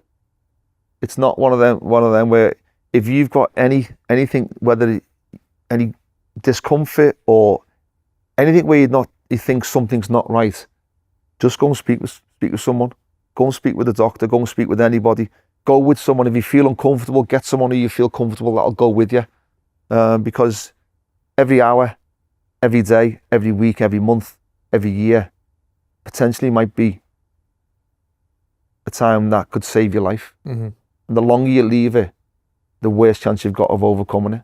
And we all know with most cancers, if you detect it early enough, treatment is getting so much better and better as the years go by in terms of overcoming it. So don't be a fool. You know, think about it, especially if you've got children or whatever. What would you rather do? Spend time with your children or run the risk of not saying anything and having no time with them? And I think that's probably the best way to put it. Yeah. Well, listen, we really appreciate you obviously coming on and talking about it, because like you says, anybody watching, hopefully if there's even one person that you've helped with that message, then obviously makes it all worth it. Martin replaced Wilfred Nancy, who beat your former manager John Barnes for the shortest stint as Celtic manager. What did you think? For outside looking in at the Nancy situation? I thought it was bizarre, especially with how well Martin had done. I think to make such a... Well, obviously the people who appointed him didn't think it was a gamble. But I think from everyone outside of football thought it was a gamble. And listen, it's sad to see. You know, I think Wilfred Nancy's come into a really difficult situation. I actually felt sorry for him because he looked lost. That's not a good thing, though, is it? It's not a good thing. Yeah. And I think that even points even more towards it wasn't the right appointment in the first place. Yeah. You know, when you are a manager of any club, but certainly Celtic or Rangers, you have to be able to carry a certain aura about you. Yeah, about you, because the pressure of managing a Celtic or a Rangers team, people can't underestimate how big that is. You know, it's huge. You look at Martin now, personality, but able to do. Obviously, he's had the time to do it. You know, but even Rohl, since he's come into Rangers, you know, he's gone about it.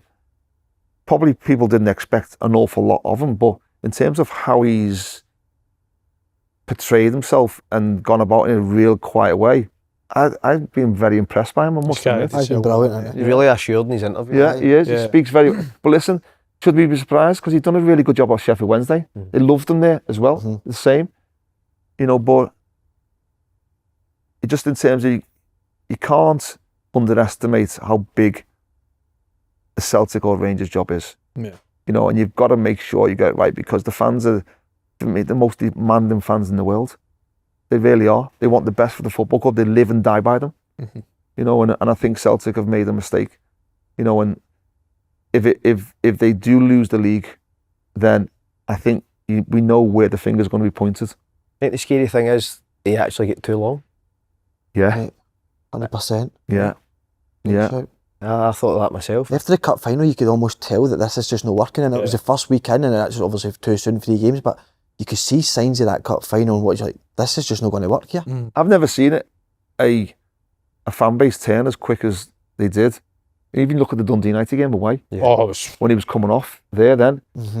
Even like me in terms of I played, but I knew there was no turning back. No, from definitely then. not. Yeah. Aye. And if anything, it's almost, if he then gets maybe a win or 2 in a row, you just know it's delaying the inevitable, didn't you? Yeah, and eventually 100%. it's going to come at that. But so I think a lot of the stuff we've heard is the warning signs were there pretty early for fans, for players on the inside. Going back to obviously when John Barnes took over with you, did you feel that warning signs pretty early on? Why didn't it work out? Probably not as quick. With the John Barnes situation, it really all come to the fore when he had a big fallout with Mark Viduka at half time, and we'd obviously been resulted. Then you obviously have the Inverness game when we got beaten in the cup by them. Supercalifragilistic, Celtic got atrocious headline, which is obviously genius headline in terms of that. You've seen that, yeah? Bastards. Yeah, exactly. Yeah. Who came up with that? He's probably still living off that now. But then when he had a big fallout with the Dukes, that seemed to be the end of it. Was he a big personality in the dressing room at that time? What a player. He was a brilliant lad, but he wasn't like, he'd have an opinion, but he wasn't like a big personality. Just go about his job, go about playing. He just loved playing. And he had a big fallout at half time, got all his kit off, threw his boots on the floor and basically said, I'm not playing. Viduka did that? Yeah, walked in, dressing into the showers, and we were all trying to like get him back, to get him, and it had gone. What was this over? Like, it was just over something that John Barnes had said, and Vidukes took offence to it, and it all kicked off. And I think that was the end, really. There was another bit to it as well, pre-season wise. We'd gone to Austria, and you know what pre-season's like. You never go, you train, you sleep, you eat. Yeah. That's what pre-season is. We went to a hotel. It wasn't a brilliant hotel, but it wasn't the reason why we've gone there. We've gone there to train and do pre-season. And the food in the hotel was bang average, really poor. But there was a restaurant 5 minutes away in a little town, a little Italian. So there was myself, Craig Bailey, Tommy Johnson, Simon Donnelly, Darren Jackson. And we said, listen, we'll go down with all the players. If the food's crap, let's leave it, and we'll go into town and try and get some nice pasta. So anyway, we did. We were allowed to go out, so it wasn't as if like we'd gone out by ourselves. Snuck out. Yeah, so we've gone out, got a taxi in, and we've all sat down. We've ordered some pasta and like soft drinks, and next within like 15 minutes, John Barnes comes back marching in with Eric Black, and like, all right lads, what's going on? I said, well, we've said the food's crap in the hotel. He said, so we've just come to try and get some decent food. And as we've said that, he's leaned over Tommy Johnson and picked up, not Huel, but he's picked up Tommy's orange juice and gone, don't mind if you have a drink, and literally just done that and tasted it, thinking it was alcohol in it. And Tommy's gone, fuck, you playing that? He's going, no, just having a drink. He went, no, you're not. You check and see whether there's alcohol in it. He said, we told you the food was crap, so we've come to anyway. And that was the start of maybe a few fractions starting to, and then obviously as we went on, the Duke's situation seemed to kick it all off. And that's when how did he look in that environment? The pressure obviously being his first Celtic job, manager. first job, it was a difficult one for him, you know, and I think he probably didn't trust the players. I'd say the biggest thing. Mm-hmm. I think he found it difficult to trust players. Interesting, isn't it? Mm-hmm. And he's been a former player himself, yeah. So, and then obviously it didn't last very long after that. I always speak to Kenny afterwards and go, why? Because obviously Kenny was in charge at the time, and he just said, I thought, because of what we had in terms of budget, thought fantastic player. Could he replicate it in management? And he said they'd give him a chance, and he said unfortunately it didn't work. Was there any signs that he was good? Like was he training good, or? Next question. Oh, next question's better. Well, he didn't coach because Eric Black did the coaching, and Eric was a good coach. But I think he was purely going to be just a manager. You know? Yeah. What was that? It was another iconic Celtic figure that brought you to the club, Tommy Burns. How did he sell you the move while you were at Bolton? Oh, you know what? I was coming up to sign for Celtic, and we'd stopped off at Carlisle, and I got a phone call from Bruce Rioch. Like, he was at Arsenal at the time. And he said, where are you? I said, we just stopped off at Carlisle. He said, don't do anything. He said, I want you to sign for Arsenal. And obviously I had a really good relationship with Bruce. And I said, well, we're about to leave. We're due there in an hour and a half.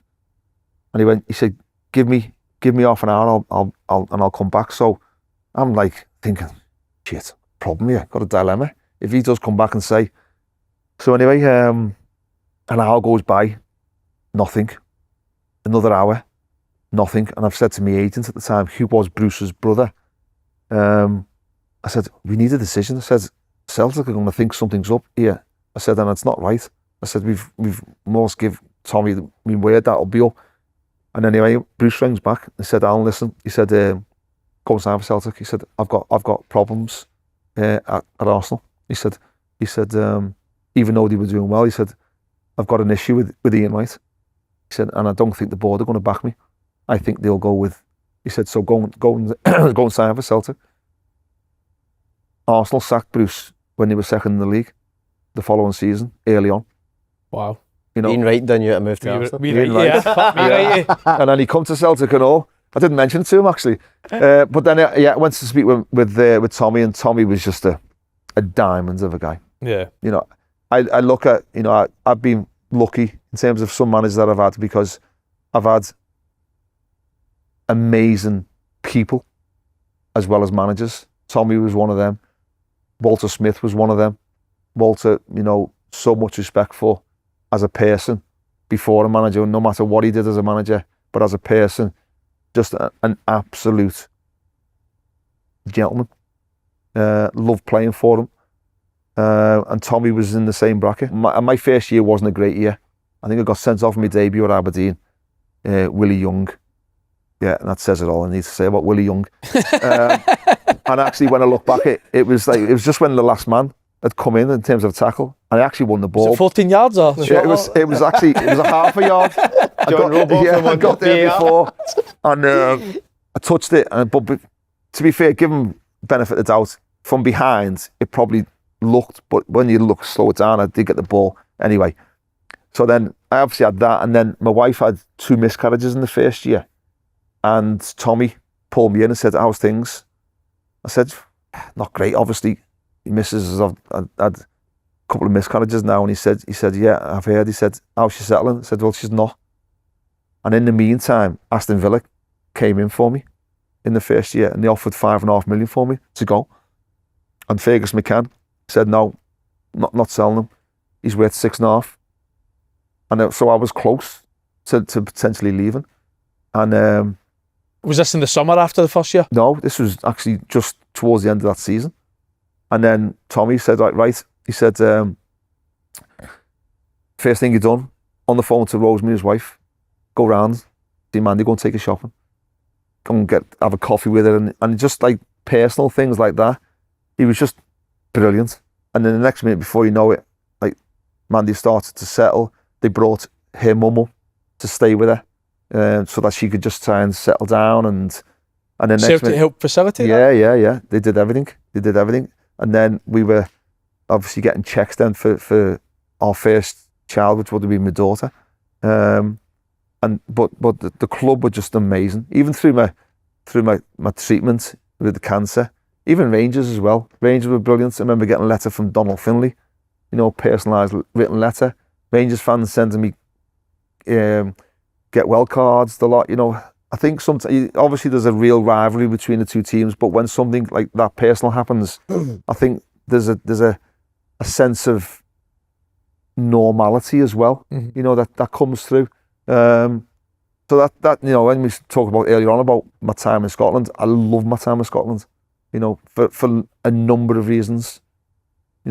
It's a great place. One guy we need to ask you about, he's an absolute legend of this show, isn't he? Paulo Di Canio. I thought he was going to say Thomas Gravesen then. Oh, he's coming, don't worry about that. He's coming. Di Canio, mate, what was he like sharing a dressing room with? Great guy. When he first came, his English wasn't great. And I remember him, Granty, probably the wrong person to be like his chaperone, but Granty got with him, and Granty's a brilliant lad, and was the only kid in there. And he was like trying to help him settle in the club and do things. And like he'd come in one day, Paulo, and he'd be like, Peter. He said, yeah. And he was like, and he was pointing at like a dressing gown. Where? For the showers, and Peter's going, no, we don't do that, Celtic. Get it. No, says, forget it. Don't do that. He went, why? He says, nah. He says, we just walk in and stuff like that. Anyway, so we got him a dressing gown, and Paulo he loved it. He's a great guy, honest to God, brilliant. And he'd walk in and he loved himself. He's a bit like Scotty in the dressing room. Front of the mirror. Not to say that Scotty loved himself, but he looked after his appearance. And he's gone in and he's in front of the mirror and he's brushing his hair back and he used to go, my mum, she could bet a beautiful baby. And that's what he's like all the time. Brilliant, loved karaoke, got introduced to karaoke when he first came. He'd invite all the players round to have karaoke nights.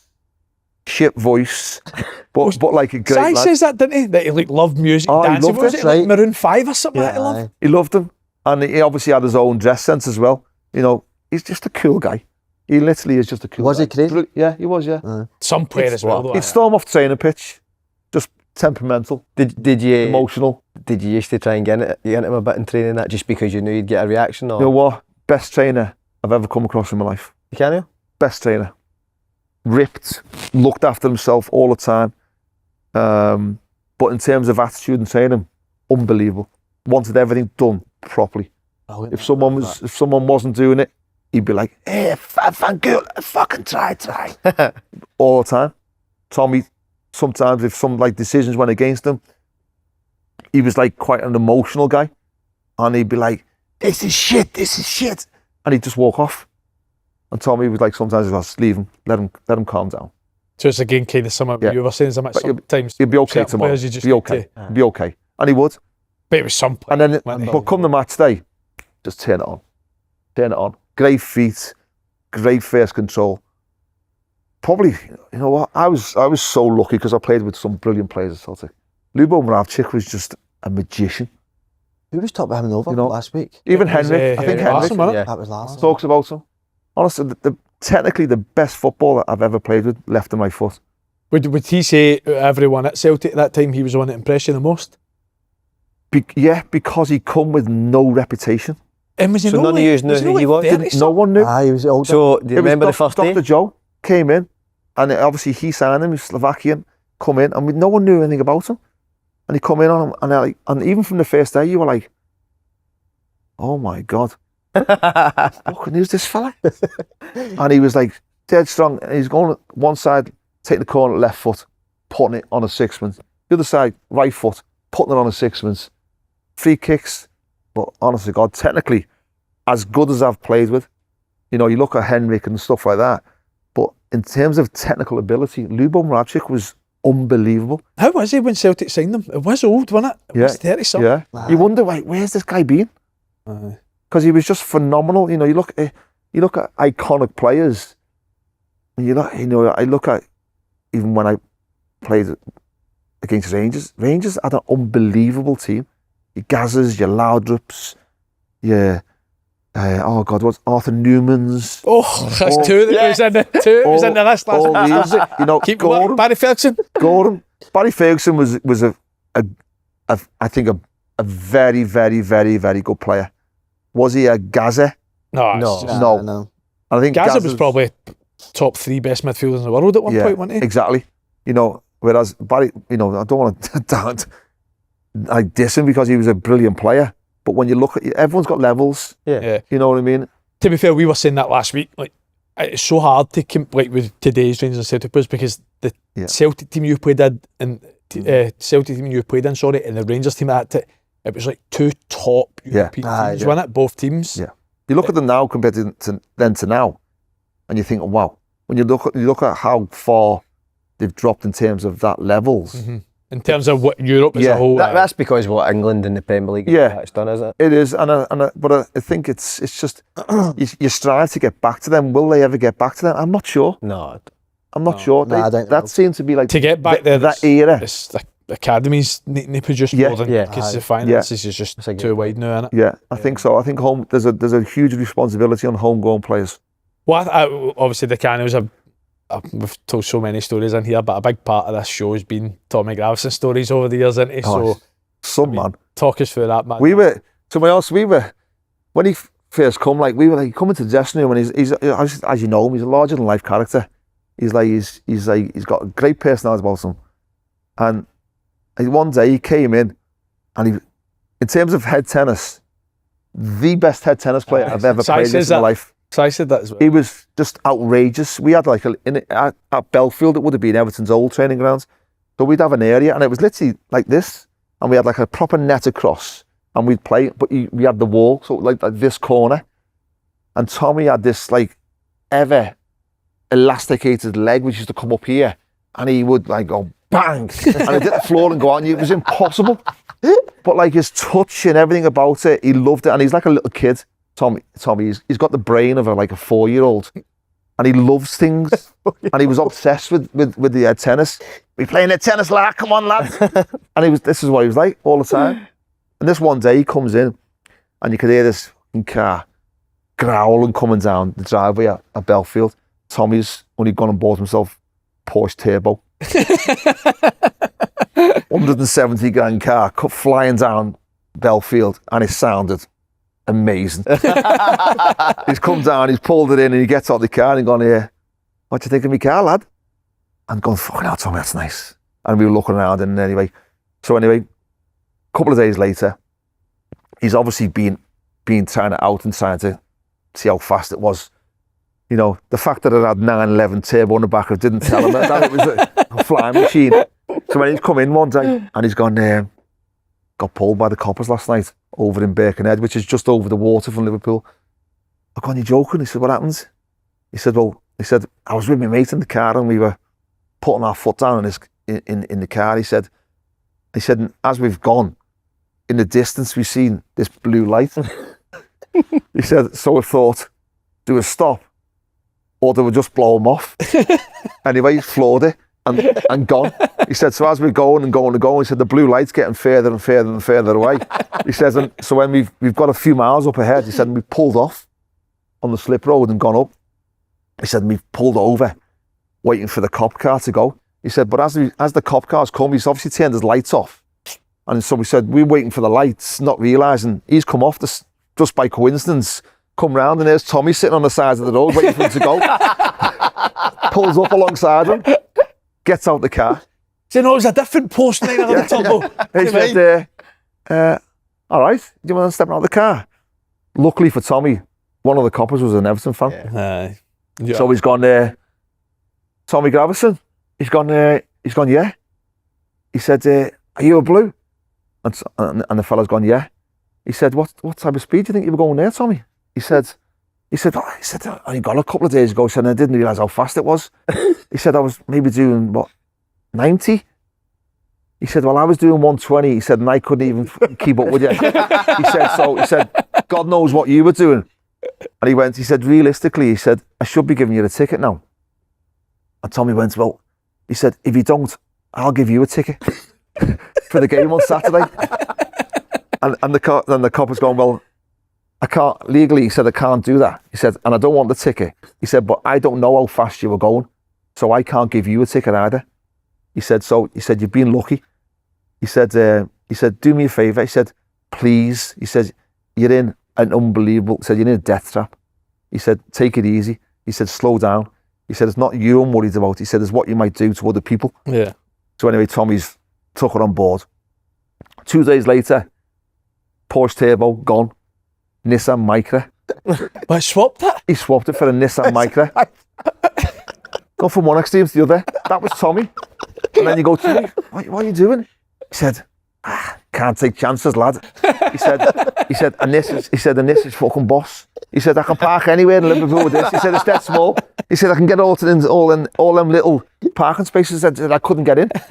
That was Tommy. That's brilliant. See, in terms of, you were obviously saying heady tennis, he was brilliant. Yeah. To be fair, Si says the same. Were you still surprised he got to like a Real Madrid, or was he technically, he was that good? He was technically that good. He was a loose cannon on the pitch. You couldn't give him instructions because he'd just run anywhere. Tommy, he'd run anywhere. So as a manager, you pull your hair out because you say to Tommy, do us a favour, sit there and do that. And he'd be like, yeah, okay, yeah, will do. As soon as you go on the pitch, just want to run anywhere. He'd run from one side to the other pitch to try and close someone down to get a cheer from the fans. Yeah! but like, he was so technically gifted. People thought when Tommy got that move to Real Madrid, they actually wanted to sign Lee Carsley. That's right, I remember that. Because they both had baldy heads. They thought they got the wrong one. Obviously, they never. But Lee Carsley. It's like, but he was. And there was another time, Tommy at Everton. Like, you know what? He's like a little kid. He's honestly, he's the biggest kid that you've ever come across.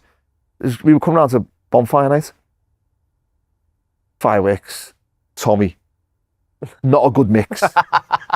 So we've gone. Yeah, exactly. So we've gone into the old indoor gym at Everton, which was like probably not far off a full size pitch, indoor, closed. Tommy's bought all these fireworks off one of the local guys who was a wheeling and dealing in Liverpool. He used to come into the saying, going, lads, I want to buy any gear. I've got this gear, got that gear. You know, we all have them everywhere. So he's gone, this day he's coming in and gone, Tommy, got rockets, got these big, massive rockets you've never seen in your life. They're massive, they're huge. Tommy's like, you're joking. Oh my God. I'll have 5. He went 5. He went, they're coming in boxes. He went, even better. So anyway, so he got these rockets in, and you can see Tommy's mind working overtime. So in the state, that was the back wall in the gym. Tommy's got all these 5 boxes lined up against the wall. So he's gone, what? I said, what are you thinking? He said, let's get the ground staff in and we'll light the rockets and we'll run. So anyway, so he's come in. We got the ground staff in from the far end door. And as they've come in, there was no other way they could get out apart from the door right by where we were. So we've come in, we threw the handle brush down the back of the push bar, put it in there so they couldn't push it open. So they're just locked in. So they're locked in. So like we've like walked in, and so they've not realised that we've done that to lock them in. So they've walked in like thinking, what's going on? We've tried to entice them in. And then like 1 second, so we've all come down the sides of the thing, and like Tommy's like hiding at the very bottom. And the next minute, all you can hear is Tommy going, and we've all just ran out. And as he's done it, these rockets have all started launching up the gym. And all you can hear is, or in the, and there's a smoke everywhere, as you can imagine. You know, like when there's smoke, so there's all this smoke. You couldn't see a thing. And the gaffer walks in, David Moyes. What the fuck's going on in here? And Tommy's at the door and going there. Oh wait, we just lit a rocket, gaffer, but it was a bit bigger than what we thought. and as you see, all the smoke starts to disappear, and you can see the 4 or 5 ground staff walking towards us like that. And you see they've all got these massive bruises all over the body from getting hit with the rockets. That was Tommy. That probably sums up Tommy in a nutshell. That is superb. So now on to obviously a time at Celtic, stopping 10 in a row. How was the adjustment for Tommy to win Janssen? He didn't get off to a great start at Celtic, did he? No. Well, I remember one of the headlines on the first few days was Vim Who. That was the headline, one of the headlines, Vim Who. No one knew about him. And it's a really, really quiet guy, softly spoken. Probably my first introduction of a manager that that didn't shout and just wanted to talk gently, really softly spoken. And I remember he used to always have a saying, he used to go, you must change your way of thinking. He used to do this all the time. And we were like, what's he talking about? And he was just saying, and he was just like so calm in before the changing. Be nice and relaxed, know exactly what our plan is and make sure we carry it out and do this, do that. And he was like, and to be honest, everyone just responded to him. I think they all necessarily not felt sorry for him, but when you wanted it to work for him, and you think, he's just a nice guy. And then obviously that season, when we stopped 10, it was awful. Horrendous season. Pressure-wise, horrendous. I suppose the same for... And I've said it before, Rangers threw it away. Rangers were a better team than us. You know, you look at them man for man, Rangers had an unbelievable side. The biggest thing why we won it is because our team camaraderie, our team spirit amongst ourselves was unbelievable. We lost it obviously before, and then we were underdogs to win it the following season. And early on, we said, right, let's do something together. So we used to go to Princess Square. We used to go to the restaurant downstairs. I think it was Il Pavone. Yeah. Used to go in there every Tuesday after training. We made everyone had to go. Full squad. Full squad Tuesday had to go. Otherwise, it was a fine. If you didn't want to stay, you didn't have to stay. So what we found is that first week, probably 30% stayed, 70% left. So that would have been probably more of the foreign lads who weren't into drinking. That, and then following month, 50% stayed, 50% went home, and then it just got stronger and stronger. By the time a couple of months, everyone stayed out, and it helped us massively. Who kind of drove that at that time? Were you a big part of that? Yeah, probably it was like myself, Craig Bailey, Darren Jackson, Tommy Johnson, the Scottish boys, Jackie McNamara, Simon Donnelly. So it would have been them. Henrik was probably one of the latter ones to come out, but in the end, brilliant. He was just probably finding his feet as well. But Reggie Blinker was part of that, great lad. And that was our biggest strength. Obviously we had some good players, but our biggest strength was our ability to dig in and not worry about what was going on outside. So let's forget the noise. It's only what we can do. If we get beat, we get beat. But listen, we've got each other. And I think that shone through on the pitch as a group of players, how important team spirit was. Well, Henrik Larsson's first game was at Easter Road. You started in the game. Yeah. Did you think you'd signed a shocker when he gave the ball to Chick Charlie? He scored, didn't he? Listen, I think we seen clips in training where you thought, there's a player here. But I think it took Henrik a little bit of time to adjust and I think he get used. says that himself, doesn't he? Yeah, he does. It wasn't plain sailing from the very beginning. It took a bit of time. And even for us to understand Henrik as well, because he was quite a quiet guy when he first came. He didn't really engage in too much. He kept himself to himself, probably sussing us all out, really. And then slowly but surely, he started to integrate and get involved in more and start. And then obviously, as he went along, you could just see the quality. For me, he was a breath of fresh air because he just made my job easy. Because he'd just spin, run, and it was my job to find him with the ball. The rest, that'd be a left foot clip. The rest was down to him. He was just a phenomenal player. Where does he rank in terms of players you've played with? I did something the other day, and someone asked me in terms of where would I say Wayne Rooney was the best, and then I would have to say it would then become someone asked me where does Henrik Larsson sit in terms of all-time Premier League players, and then when you look at it, there's been some unbelievable players in the Premier League. I was fortunate enough I think I played in the Premier League at the time where it was the best. You look at Henry, Bergkamp was phenomenal. Wow. Zola, Drogba, Shearer, Van Nistelrooy, Cole, York.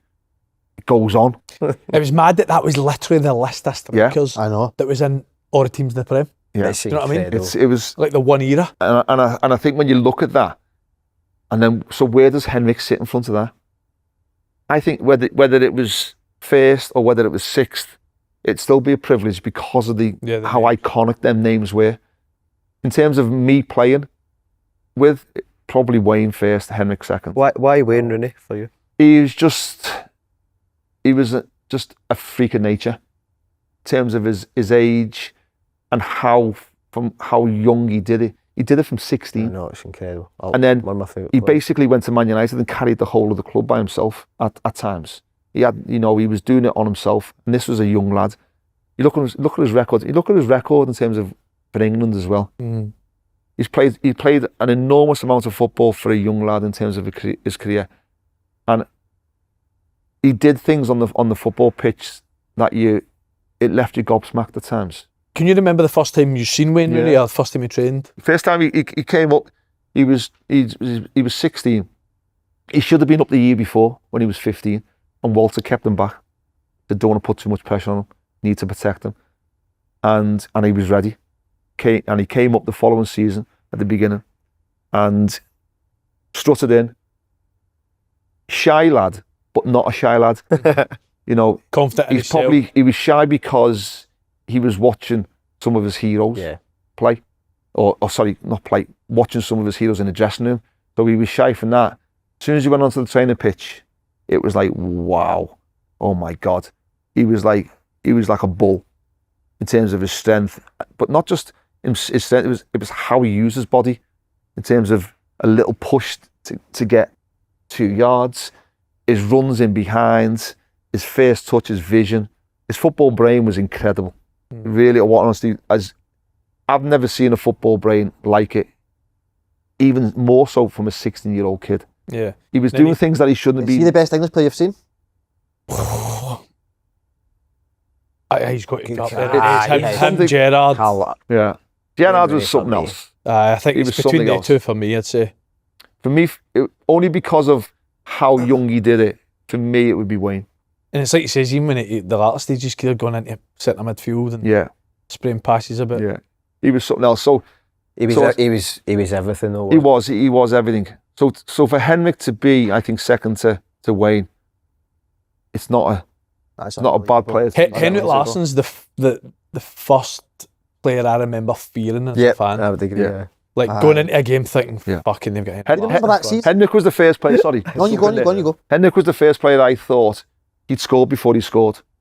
So you just know he's scored. You knew he was scoring. No matter, before he'd walked on the pitch, you knew he was scoring. Incredible. And if he didn't, he was that good of a player that he would assist someone else to score.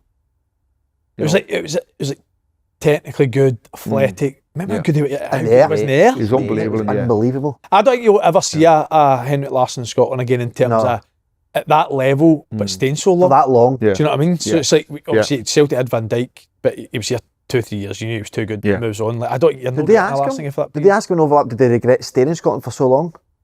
No, because he could have moved, couldn't he? Like, see how good he was. He could have sort of probably left Scotland earlier than he did. I think one of the reasons why you won't see it as well is because I think when Henrik was at Celtic, in terms of the finances, in terms of the Premier League, it wasn't a massive jump. Yeah. Whereas now it's a massive jump. Mm-hmm. So that jump between a Celtic and a Chelsea at that time, wasn't it? No, I would. So because you look at Henrik, and I was more happy for Henrik when he did leave, when he goes to Barcelona and Man United, because no one could label him, oh, we just did it in Scotland. Yeah, exactly. Aye. So I think from that point of view, in terms of his quality, but for Henrik's legacy, just personally for him, I think it shut a lot of people up.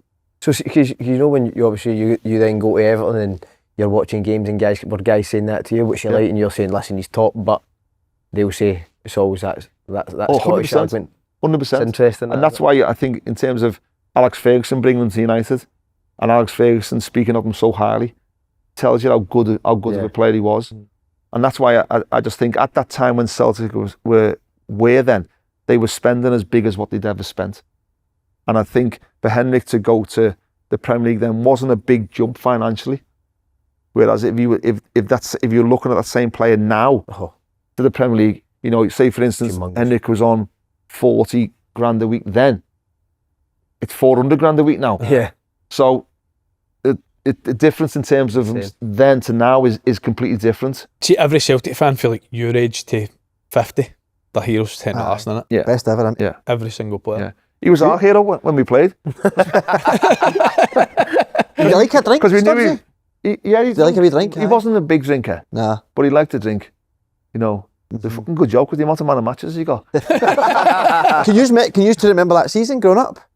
No, well, you can and you can't. Like, you remember 9 in a row and 8 in a row, and that was before it. Mm-hmm. But because obviously Because of that Celtic going to season. win it, Yeah. like, you choose to not remember it. Yeah. Believe it or no, though, through DVDs, I actually remember this. You scored a vital injury time equaliser against Rangers that kept them from catching distance the season. You stopped at 10. Is that a vivid memory? Can you remember like that so clearly, the game in general? Is it just... I remember the goal only because people speak about it an awful lot. Rangers, at that time, Andy Gordon was just stupidly good for Rangers. There's another one chucked in there. Nah. You know, and we were, at times when we played Rangers, we were probably quite a lot of times the better team, but we just couldn't get over the line. Mm-hmm. And it was the Andy Gordon show, where he'd just keep us out, making... His reactions were as good as I've ever seen a goalkeeper in terms of reactions. And considering he was like, quite heavy. And he wasn't the biggest either. But it was just like, he was just phenomenal. And that game was the same. We'd had quite a lot of chances. He made some unbelievable saves, and Rangers go and score, and they're winning 1-0. And that was really a pattern of how the games went. And then we managed to get back in the game towards the end. I haven't managed to get a header. But I think from, you know, like sometimes when you get an equaliser, but it feels bigger than just an equaliser. It feels like you've won the game. And psychologically, walking off the pitch, you could see the celebrations around Celtic Park, and you could see the body language of the Rangers players walking off. I think it was more of a statement, that game, which helped us in terms of believing ourselves. And I think it gave us a platform to go on and really push. Whereas I think it gave Rangers one of them where I think, shit, we're in a real fight here. Yeah. And so I think psychologically, more than anything, it was an important goal. There was lots of other goals after that which were important, but people. Did you feel the pressure on both teams that season? Was it was horrible. Nothing you've ever seen. It wasn't nice. It wasn't nice. It was probably the season that I've least enjoyed in the whole of my career, just because of the pressure. The end of the season was relief. It wasn't jubilation. It was relief, because I think it was enforced on us, the enormity of not wanting to be the team that didn't stop 10 in a row. That was what it was all about. It was about that, not being labelled with that. So in terms of that day when you eventually won it, it was just, there was, you don't remember much jubilation? It was honestly, it was relief. It was sapping.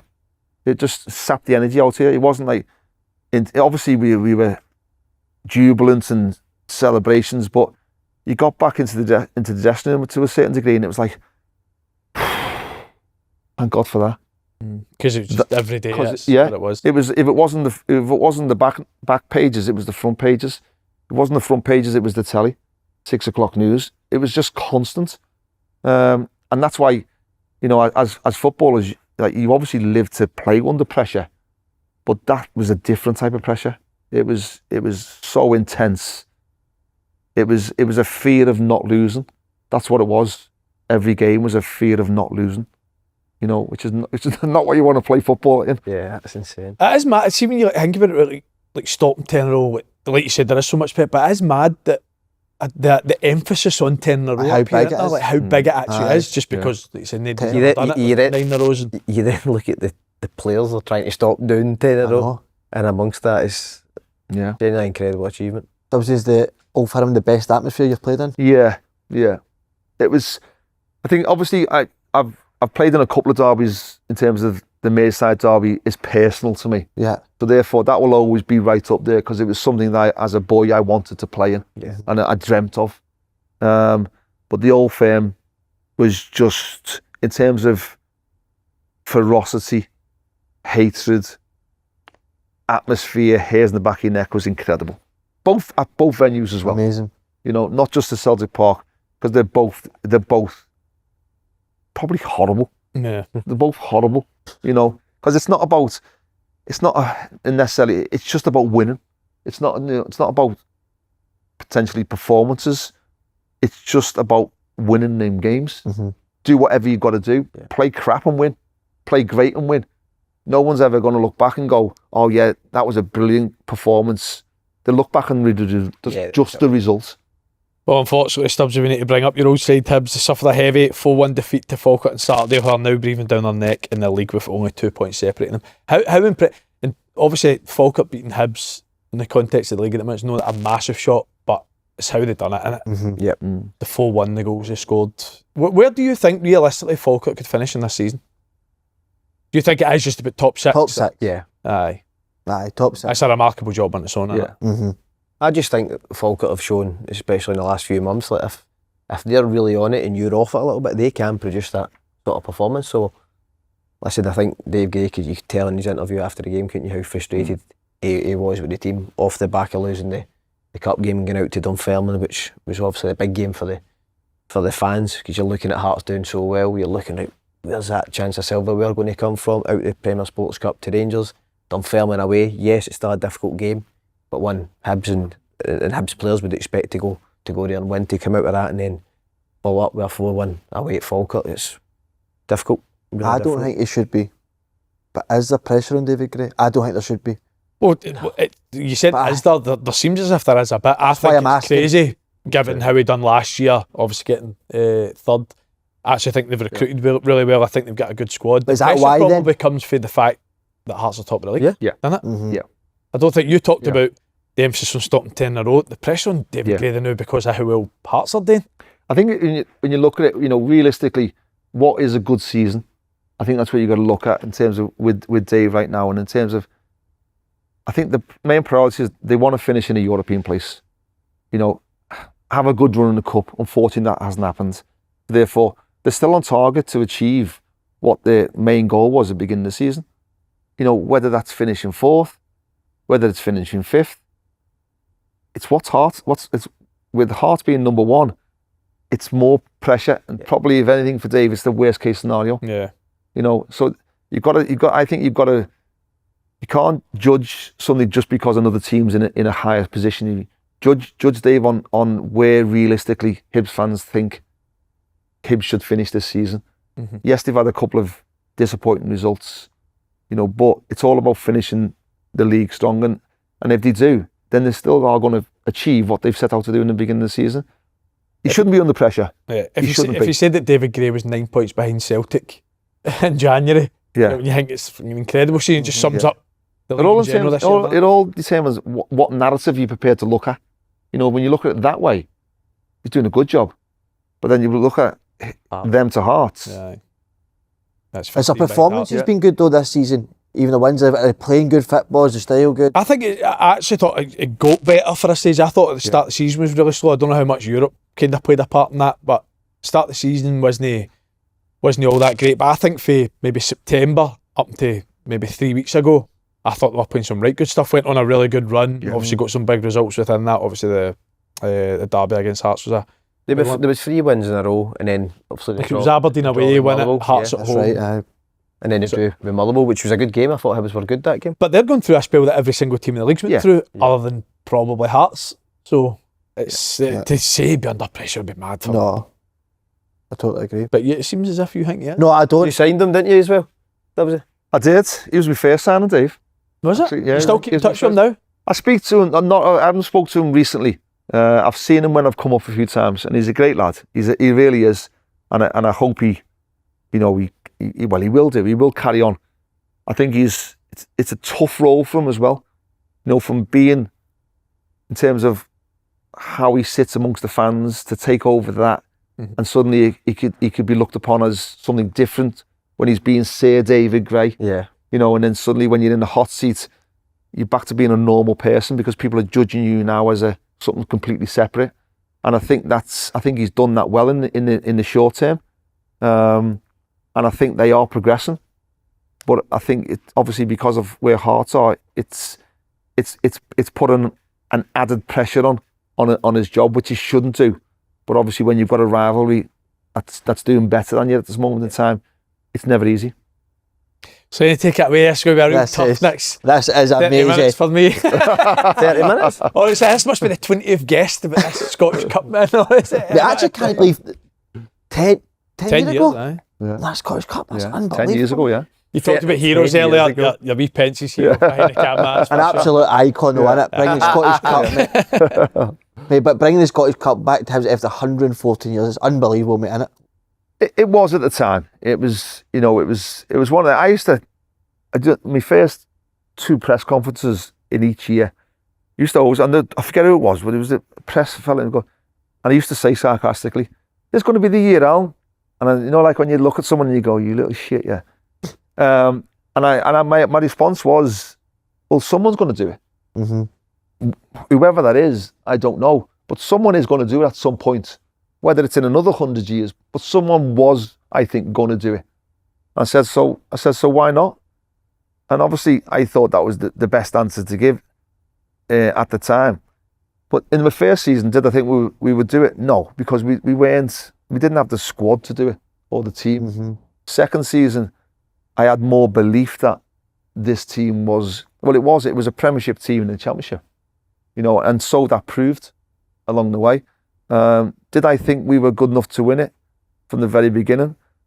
Probably not. Did I think we could be competitive? Yeah, I did. And I think with cups, the more that you keep winning or progressing, it gives you belief, gives you confidence. And I think early on in a couple of our rounds, we actually played Premiership teams. I think we played Aberdeen, we played Hearts. Yeah, Hearts, we were out of it. And obviously then we you know, I remember coming in, I think we were 2-0 down at half time. Right, Tynecastle. At Tynecastle. And we were by far the better team. We'd actually played really well. And I've come in at half time and I was like, listen, just relax, settle yourself down. You'll get something from this game. Keep playing the way you have. We will definitely get something.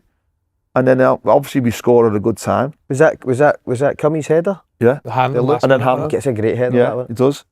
But I think you don't necessarily get it all the time, but as a manager, I had total belief in the team. I knew they could get results. I just knew. And then at Hearts, we get back, and then I knew we'd won the second leg at the end of the game, because I could see the mindset of the players in terms of they were up for it. I think one of the biggest things I had to change when I went to Hibs, and it was before Scotty came really in, was that they'd got used to losing, and it was become the norm. And I think people's mindsets in the club was, oh, it only happens to us at Hibs. So there was a bit of feeling sorry for themselves. And I think, well, slowly but surely, I had to keep saying to people, no negativity, right? Stop talking utter nonsense and feeling sorry for yourself. Right? There's only a group of people that can change that, and that's us. So if we accept it, it's going to be the norm. We don't accept it, we can start to slowly but surely change it. And that's what we did. And then going to Hearts was a big one, because obviously Hearts always had the upper hand, and, you know, and then we started to see signs of natural order, you know. And I think in my time at Hibs, I don't know whether we got beat by Hearts at all. So in the 2 years, if anything, if we did, it was once, and we'd won or drew the games. The first game on it, we had at Tynecastle when they'd signed really well. Yeah, And we were still getting like yeah. Nicholson scored a screamer. He did. They scored 2-1. one wide. 2-1 it was. Sam, was it. So I think we does he lost the nutmeg one. in the middle of the pitch? Yes, didn't It's he? actually a did, really yeah. good goal. Yeah, he did, and he hit it from. He beat Mark, beat Mark in Oxley. goal, in Oxley in goal. Yeah. So we'd lost once, and it was about changing just the mindset, and we did, and then we managed to bring in better players, better quality players, and I was always, what I wanted to change in terms of me as a manager, I wanted game changers. I didn't just want good players. I wanted people who could change games, and he was one of them, you know. And I think with that, we've seen it now. You see at a lot of clubs, you raise the standard, the rest of the standard comes up. Mm-hmm. And we managed to do that. John McGlynn, was a big game changer in that. Dylan was a big. Dylan was good. A huge player, just Yeah, because he the was. control we gave it. Yeah. Mm-hmm. He gave you a license, Yeah. didn't he? Aye. You know, Dylan allowed Scott to be Scott. You know, in terms of a free roll, off you go and be yourself. Whereas I think sometimes trying to pigeonhole Scotty into trying to be this was not necessarily what he wanted to be. He wanted to be able to do things what you wanted to be able to do. Basically like a free spirit. Well, we played like a diamond. We played like a diamond, yeah, exactly. We had a lot of interchange. So Dylan was important for that. Yeah. And then obviously you start to take a couple of I still can't believe we gambles. lost the semi-final against Falkirk. No. That was the year before when that was your first year? It would have been Inverness in the final. Yeah. It was. Yeah. Yeah. I still can't believe how we didn't win that game. I know. And even I got that one right. I got that one wrong the other because Hibs had that game where Falkirk went like 3-0 up, remember? And then Hibs came back. And no, I was away, but in the playoffs. That was a separate game though, wasn't it? In the playoffs, we were 3-0 up at home, and they pulled it back. Was it 2-0 up at home? Referee in the game denied us a stonewall penalty. Lads to go 3-0 up, and then Falkirk scored 2 late goals. Bob McHugh. To make it 2-2, and then we went to the return leg. I think we went 1-0 up. I think it was Jason, and then Falkirk scored in the very last kick of the game to take it to extra time, and then they unscored. It was travesty. I remember speaking to Lee Clark, who was Kilmarnock manager, and they were obviously waiting for the winners of that game. So they know that analysis. Yeah, and he said we were dreading it. We was used because we knew you'd beat us. You know, but listen, that's hindsight. It's by the by. If I think of that first time I walked in to sign for Hibs and how the training ground was really quiet, and then within a year, I know I obviously left the following year, the end of that summer, but within a year, it felt more like a family. Yeah, it did, yeah. Because at the start, it felt empty. It really did. Yeah. Well, she just obviously get into the Scottish Cup run. How did it was your first managerial job, Hibs? Yeah, it was, yeah. How did the actual move come about? So I was at Everton, I was doing the 21s, and the role came up, and Leanne and George Craig, who was there at the time, they'd spoke with my agents and said, listen, we've been looking at what Alan's been doing at Everton. We'd like to speak with him. So when I spoke with, I think it was David Moyes, it would have been still David Moyes, yeah, it was, yeah, and said, was it David Moyes? I think it was. I could be wrong. If it wasn't David, it was Roberto Martinez. I said, they've been asked to speak with him. He said, yeah, by all means, go and speak with him. So I did. And I liked what they said. Basically, they wanted to bring what I was doing at Everton, in that model, into Hibs. And it was a blank piece of paper. And we want to start afresh. You know, we've got issues with the fans. There's a real disharmony amongst the fans and the board. They want the boards changed, and so we need to try and get them back on board. So we did. So anyway, I went in. There was myself, Leanne, George. Then we brought in Graham Matthew, who was the director. It's not director, but head of recruitment. And we set about. We put a presentation together, and we went and delivered it to all the fans and said, "This is how we want to take the club forward. This is the vision of the future."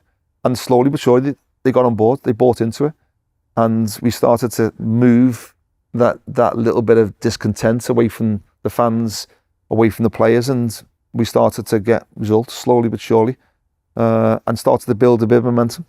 Slaney was a big signing, wasn't he? He was, yeah. He was good with the players in terms of from the fitness side. Started to, I think, he give us a real professional element to training, sports side, and also he bought into working with the players. He created a little bit of a bond with the players and said, "Listen, I can make you better. You want to start doing this, you know, training better, showing them stats of where they were in training." So yeah, probably from where it was, suddenly, before you knew it, with a few additions, it had a more professional outlook to it.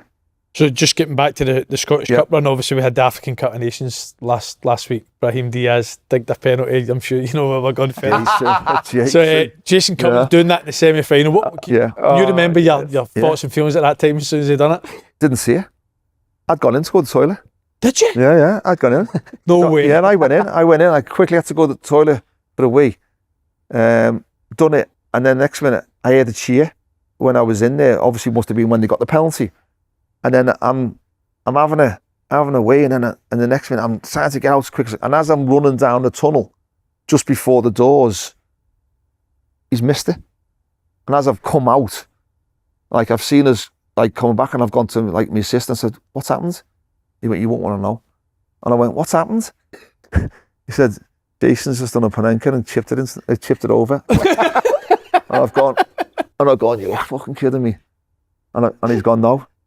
So anyway, we've come in at half time, and to be fair, I didn't have a go at him, you know, because to be fair, he's had the confidence to do it, you know. So I can't knock him. The only thing I would say is I said to him was it the right time to be doing something like that? If there was ever MD who was going to do it and miss, though, it was going to be Jason. Yeah, it was. Yeah, Mate, see, he's fighting about it again. Aye. In the penalty shootout. I said he said. Oh yeah, he did. What would you have done, generally, if he'd done it the penalty? If he'd done it shootout? again, I must admit, I would have physically had him up by the throat.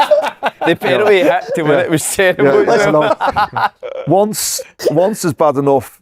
To do it too, he would have been taking the piss. That's transfer last yeah. That's straight away. How was he? Obviously, he's been on here a couple of times. He's a brilliant character. I found him all right. I found him absolutely no trouble whatsoever. I don't know what it was, but I don't mind having players like that. I don't mind players who are different. You know, I think that's part of football. I think there's less and less now. You know, Do you think a big part of that, is because you've been with a Gravesen and a Di Canio? Potentially, yeah. Yeah, potentially. But I think there's always room for that type of personality in football. I think football has gone away from that now. I think it's very different. Mm-hmm. There might be, but you don't hear of them all now. Listen, my phone was on 24 hours a day for my players. Yeah. You know, no matter what. And if I could have helped them, I would help them, because I had managers who did that for me. And I think as a manager, that's what part of your role is. You don't want to see players in trouble. Deal with the problem, and then you can sort the problem after. But initially, you have to deal with the problem, and that's to help. Whereas, you know, and to be fair, I never really had any problems with Jason. Mm-hmm. Stokesy, that's a different matter. But Jason, I didn't. I think he was scared of me a little bit as well. You know, his lip used to do that. Shaky. Yeah, he did. So I think there was a respect. I think he was a little bit intimidated by me, but like, I know for a fact in the dressing room, he was a loose cannon. You know, but he was a good lad. I didn't mind him whatsoever. Was it hard to deal with Stokesy? No, it wasn't hard. As I said before, they two are completely different. Yeah. The biggest elements of Stokesy coming to Hibs was if the players could accept what he was like. Mm-hmm. Because I was going to have to manage him differently to the rest of the players. Mm-hmm. Would they be okay with him having an extra day off? Would they be okay with him not training and having a massage because he maybe had a sore head from a weekend on the booze? You know, so that was the biggest thing for me, and thankfully the players accepted that, and that made my job a lot easier than what it could have been. Mm-hmm. Because we all knew Stokesy was a game changer for us, and so it proved. Yeah, it's obviously John McGlynn. I think it's obviously very difficult to suspect he'd go and do what he's done, but could you tell straight away he was going to go on and kick on? I knew he was going to play at the highest level. I think it's hard to say sometimes in terms of what level that would be, but I knew he was a Premiership player. I tried to get Everton to sign him. You know, I tried to tell them, listen, you could be buying an absolute snip here. But was it like 3 million, 4 million? I think he went for 2.5 million at the end, and then it was add-ons. I think initially Leanne, because Leanne asked me, he said, how much do you think? And I said 5 million. I said, you get 5 million for him. And I think it was an element of, obviously, John wanted to leave. I think Hibs then wanted to try and get as much as they can, and so they weren't playing hardball in terms of a higher fee. But I knew John would go on. He was just he had too many good attributes. Yeah. You know, in terms of his drive, his energy, great in the dressing room, great lad in the dressing room. And he was one that I knew could grab a game by the scruff of the neck by himself and change it, just by his determination, his drive. Athletically, he's a Premier League player all over the back, and he even was back then. Yeah, he had legs like a mule. It was whether he bought into all the stuff then when he then goes down to Villa. And you can see he's done that. He's actually more powerful now. Did you love playing with him, Scotty? I loved him because the fact, I think I've said this plenty of times, because he used to drive at people, he could beat people centrally because he could drive past them. Then when he drove past them, somebody would have to engage. I'd just pull off to the side and I'd find space. The wee slip past and I could open up. So for me, I didn't realise how good he was till I played with him. That's what I would say. Aye. Wow. Because I would even say playing against he's like he was always brilliant, but it was more Oyes. You know what I mean? It was more like Five McGee, yourself, McGinn. I think it was like a combination. I never even thought at that point that any of the four was a major standout. He's just all four of that good as a kind of unit. But like he says, it's proper heated to use against Hibs, wasn't it? Do you know why though? Because we played 6 times that season and they were incredible games. That was brilliant. But I think the first one was at Ibrox and it was 1-0. It wasn't a great game. I think he beat us at Easter Road early on. He beat us comfortably. The very first day. You know, I think it might have been 3 or might have been 4. I hate to tell you, 6-2. Was it 6-2? That was my debut, 6-2. There's my dementia kicking in there. Selective memory. Selective. You stuck me on for 10 minutes. Yeah. That's right, yeah. But they were all unbelievable games, weren't they? They were all close games as well. Do you know what was funny about that season? Do you remember we actually played Wigan? They'd Tav and Waghorn and that playing against in the pre-season. That's right, yeah, we did, yeah. Then about 3 weeks later, that was Tav and Waggy's debut as well, that game. That's right. But I remember 3-2, you won 3-2 at Easter Road. I think we could have won the league that day. Yeah, that's right. And you won 3-2. It was an unbelievable game. I think we won like 3-4 days after we had beat Celtic in Pens in the semi. Aye. I think we won. Did we win at Ibrox as well? No, that was the following year. That was it. Maybe 2 years later. That was it. I think John scored that game as well at Ibrox. I think Ibrox was 1-0, 4-2. I got sent off that night. Yeah. And I think you won the 2 league games at Easter Road in the league, I think. Or 3-2 and 3 each maybe, but they were all... Did you smash they were good games. No, I get sent off a headbutt and 5 but get rescinded. I didn't headbutt my... Hey, watch that back. Conrad Logan was another hero of that cup run. Where did Conrad? It was, you know what? He was, when you come in and you looked at him, you think, I can't sign this lad. But we were desperately in need of a goalkeeper. And to be fair, he come in and trained to start off, and he was good when he came in. And obviously, you look at someone and he was carrying a lot of weight. He'd been injured and he's coming back, but he had, you know, when you look at him in terms of his background, Leicester, played so many games there, being in the Premiership, so you can see that there's stuff there, but it was just whether he was going to be fit enough, if I'm being honest. And I had an honest conversation when I said, listen, I want to sign you. I said, but you're going to have to lose at least a stone just to help yourself more than anything. And to be fair, he did, or he tried to. And, you know, the first thing we had to do, we had to go out and buy a couple of new goalkeeping shirts. We just didn't have, you know, it was, I'm not serious. Tam, the kit man, had to go out and get some, and I think they would do like 3XL or 4XL tops. Do you remember the size? Aye, huge. Was that the one Cummings caught a polar bear? Aye. Is that right? The polar bear? The polar bear. Yeah. But he was brilliant in that semi-final. Honestly, did they envisage he was going to be as good as that? No. Obviously, I couldn't have. But like, he came in and he was like, he had an instant impact straight away. Did the boys love him?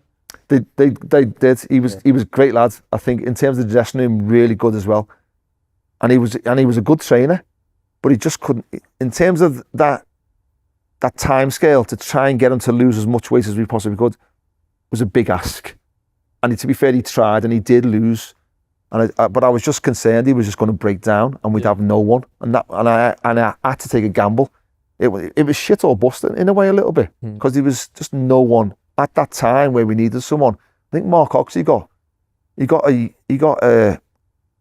yellow cards And the second one was for time wasting, and he'd lost his contact lens, and he was trying to look for it. And the referee thought he was time wasting, and he got sent off.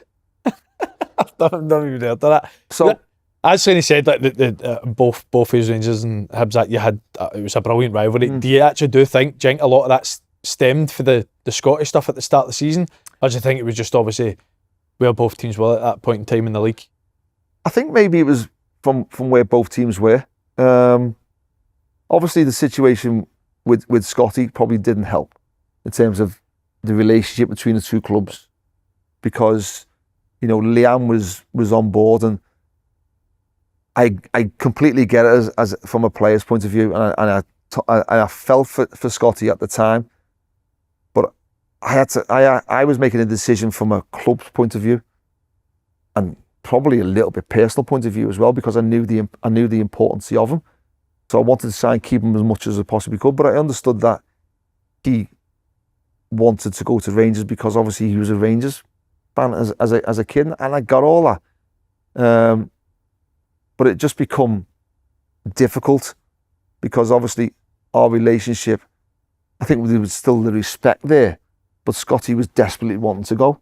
I was desperately wanting to stay, and there was no one given at that time.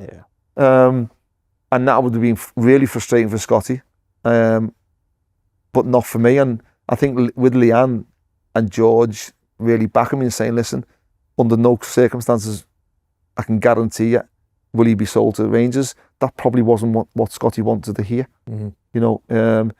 But selfishly we had to make a decision that was in the best interest of the football club, and luckily enough for us, Celtic came in then, and then Scotty ended up going to Celtic.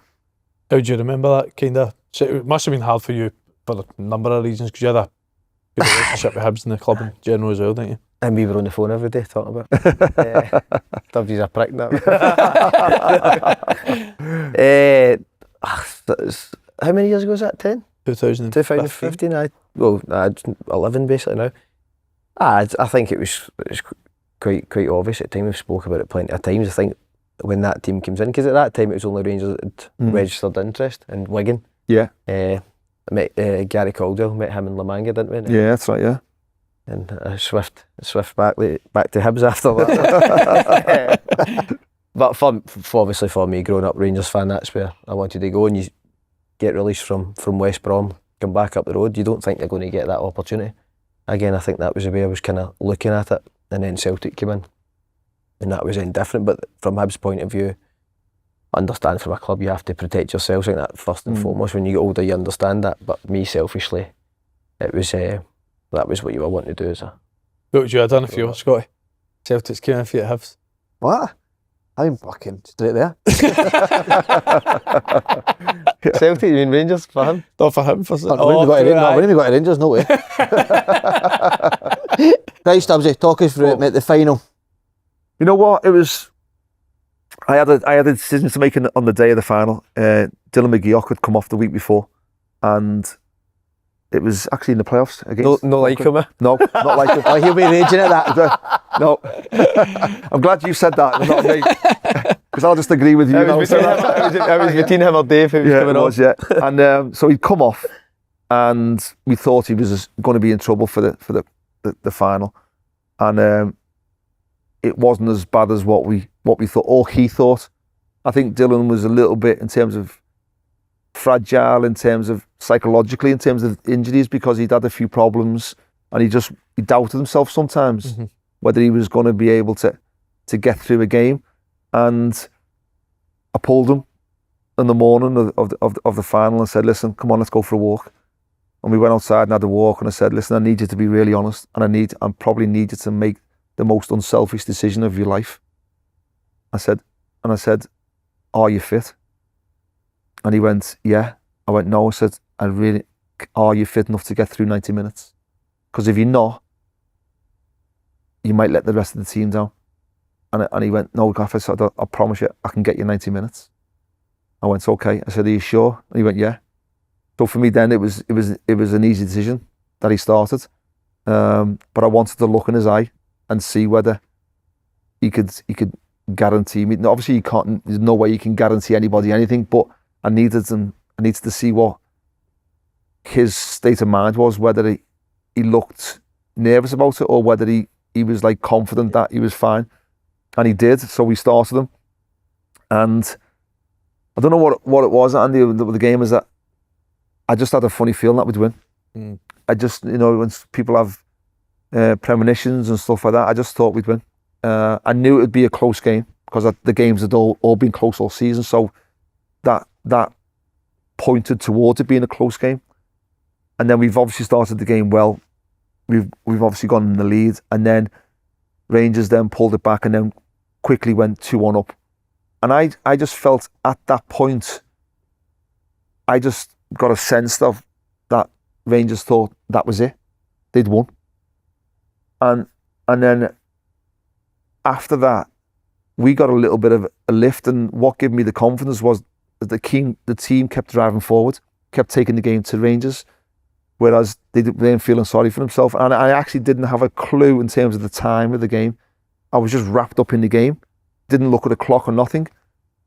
And my only surprise was that I didn't realise that we'd scored the equaliser that late in the game. Mm-hmm. Yeah, because was that not like... It was like 88, 89th minute, yeah. So therefore, and obviously when we've equalised, and then we've been fortunate enough to get obviously the winner. And I think after that, I remember my one defining moment was seeing Hendo go up to the referee and ask how long. And I remember before he'd actually, I think he even said how long, I think he must have said, that's it. But he carried on playing it, and Hendo just ran away, celebrating. And I'm thinking, what's he doing? And literally like 10 or 15 seconds later, he blew the whistle. And then obviously all pandemonium kicked off then, and I didn't really get to see an awful lot. So, because like straight away after the game, I got pulled in to the match commander with Leanne and Rod, the chairman, speaking about what was going to happen. So I was back and forward in that, getting updates in terms of what we could do. And then when I got back in again, the final meeting, what was happening, I said to the match commander, well, okay, so are we going to get a lap of honour? And he looked at me as if he had four heads, as if to say, you've fucking got no chance. And I was like, why? On a pitch. I said, he said, you've got absolutely no chance. I said, you've got to give the players a lap of honour. He went, it ain't happening. Forget it. He said, I've got all me men out there. I said, well, all the fans are back in. And he just looked at me and said, like, piss off. And it never happens. And then obviously we got our medals, and then it was heading back. But I was more pleased, and I don't want this to sound like big-headed, but I'd had success in my own personal career. Mm-hmm. The players and the staff hadn't. So the biggest satisfaction I got from that day was seeing the smiles and the pride on, not just on the players and my staff, but the fans. I'd give them something, or we'd give them a memory that was going to last a lifetime. Yeah. It was that, remember how fast you started the game that day? Yeah. So I remember the first half was like you were by far the better side in the first half. Obviously we're talking a wee bit about the different... It helps when you score so early as well. Yeah. Andy Stokes literally ran the show in the first half. I remember you did 2-3. Do you think you scored the winner? Oh, well, you've got it, didn't you? Again, obviously... That was some strike. You're on the losing side. You don't actually remember all that much in terms of the game. But I think it was relatively late as well when I scored. Sure, it was like late in the 70s or something anyway, so you do feel as if that's it. At that point in time you've went and got the winner. But like you said, known through every game we'd played against Hibs, that's how tight it was. You knew they were going to get chances, and to be honest, I don't know if you quite remember, set pieces were just there. That was your weakness all season long. We'd worked all week on that near post free kick because we felt as if it was an area where, certainly with Tav in there, we felt as if we could utilise it. It's all right saying it and working on it, but on the day of the deliveries have got to be absolutely pinpoint, and to be fair, they were. But that was an area that we felt, and even, listen, I think Tav's had an unbelievable career at Rangers, but we wanted Stokesy to play on his side because we wanted to try and stop Tav from going that way. Mm-hmm. And I think by putting Stokesy there, it would maybe give him an element of doubt and think, I need to, one eye going that way, but I've also got to have one eye going that way in terms of where he is. And I suppose it worked on occasions and it didn't, because when he did go forward, I knew for a fact Stokesy wasn't going to run back with him. So Tav puts the ball in for Kenny's. Yeah, exactly, yeah. But even to this day, I've never watched it back as a whole game. I've seen clippets of it. But I just remember the amount of people coming up to me and saying what a brilliant cup final it was as a neutral to watch. Mm-hmm. That was, I would say that's the type of cup finals that I was brought up watching. Real entertaining, goals in it. Either way, I just thought it was a really good football game. Yeah. So Keane, obviously you said it was a bit of a blur in terms of the madness. What about the celebrations that followed, the days after? Yeah, it was. Well, I think obviously the players went out and we were out on the night of it, and then the following day we had a sponsors event at 11 o'clock in the morning. Oh, so the players had to give the sponsors shirts from that season, and we were obliged to do it. And then also we had an open top parade at 1 o'clock scheduled. So I'm like, the next day I've got there, so I've got my suit on and stuff, and I'm thinking to myself, God knows how these players are going to turn up here. So I'm not bearing in mind some of the people you have, and I'm not bothered, to be fair, either. But I'm just thinking, I just hope that they make it. So anyway, fair play to them. They all turned up and they were all there. They were there in spirit, not in body.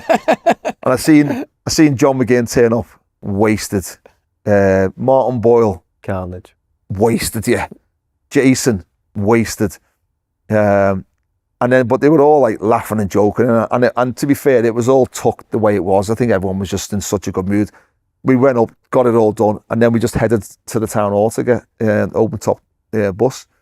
And the scenes that day were just incredible.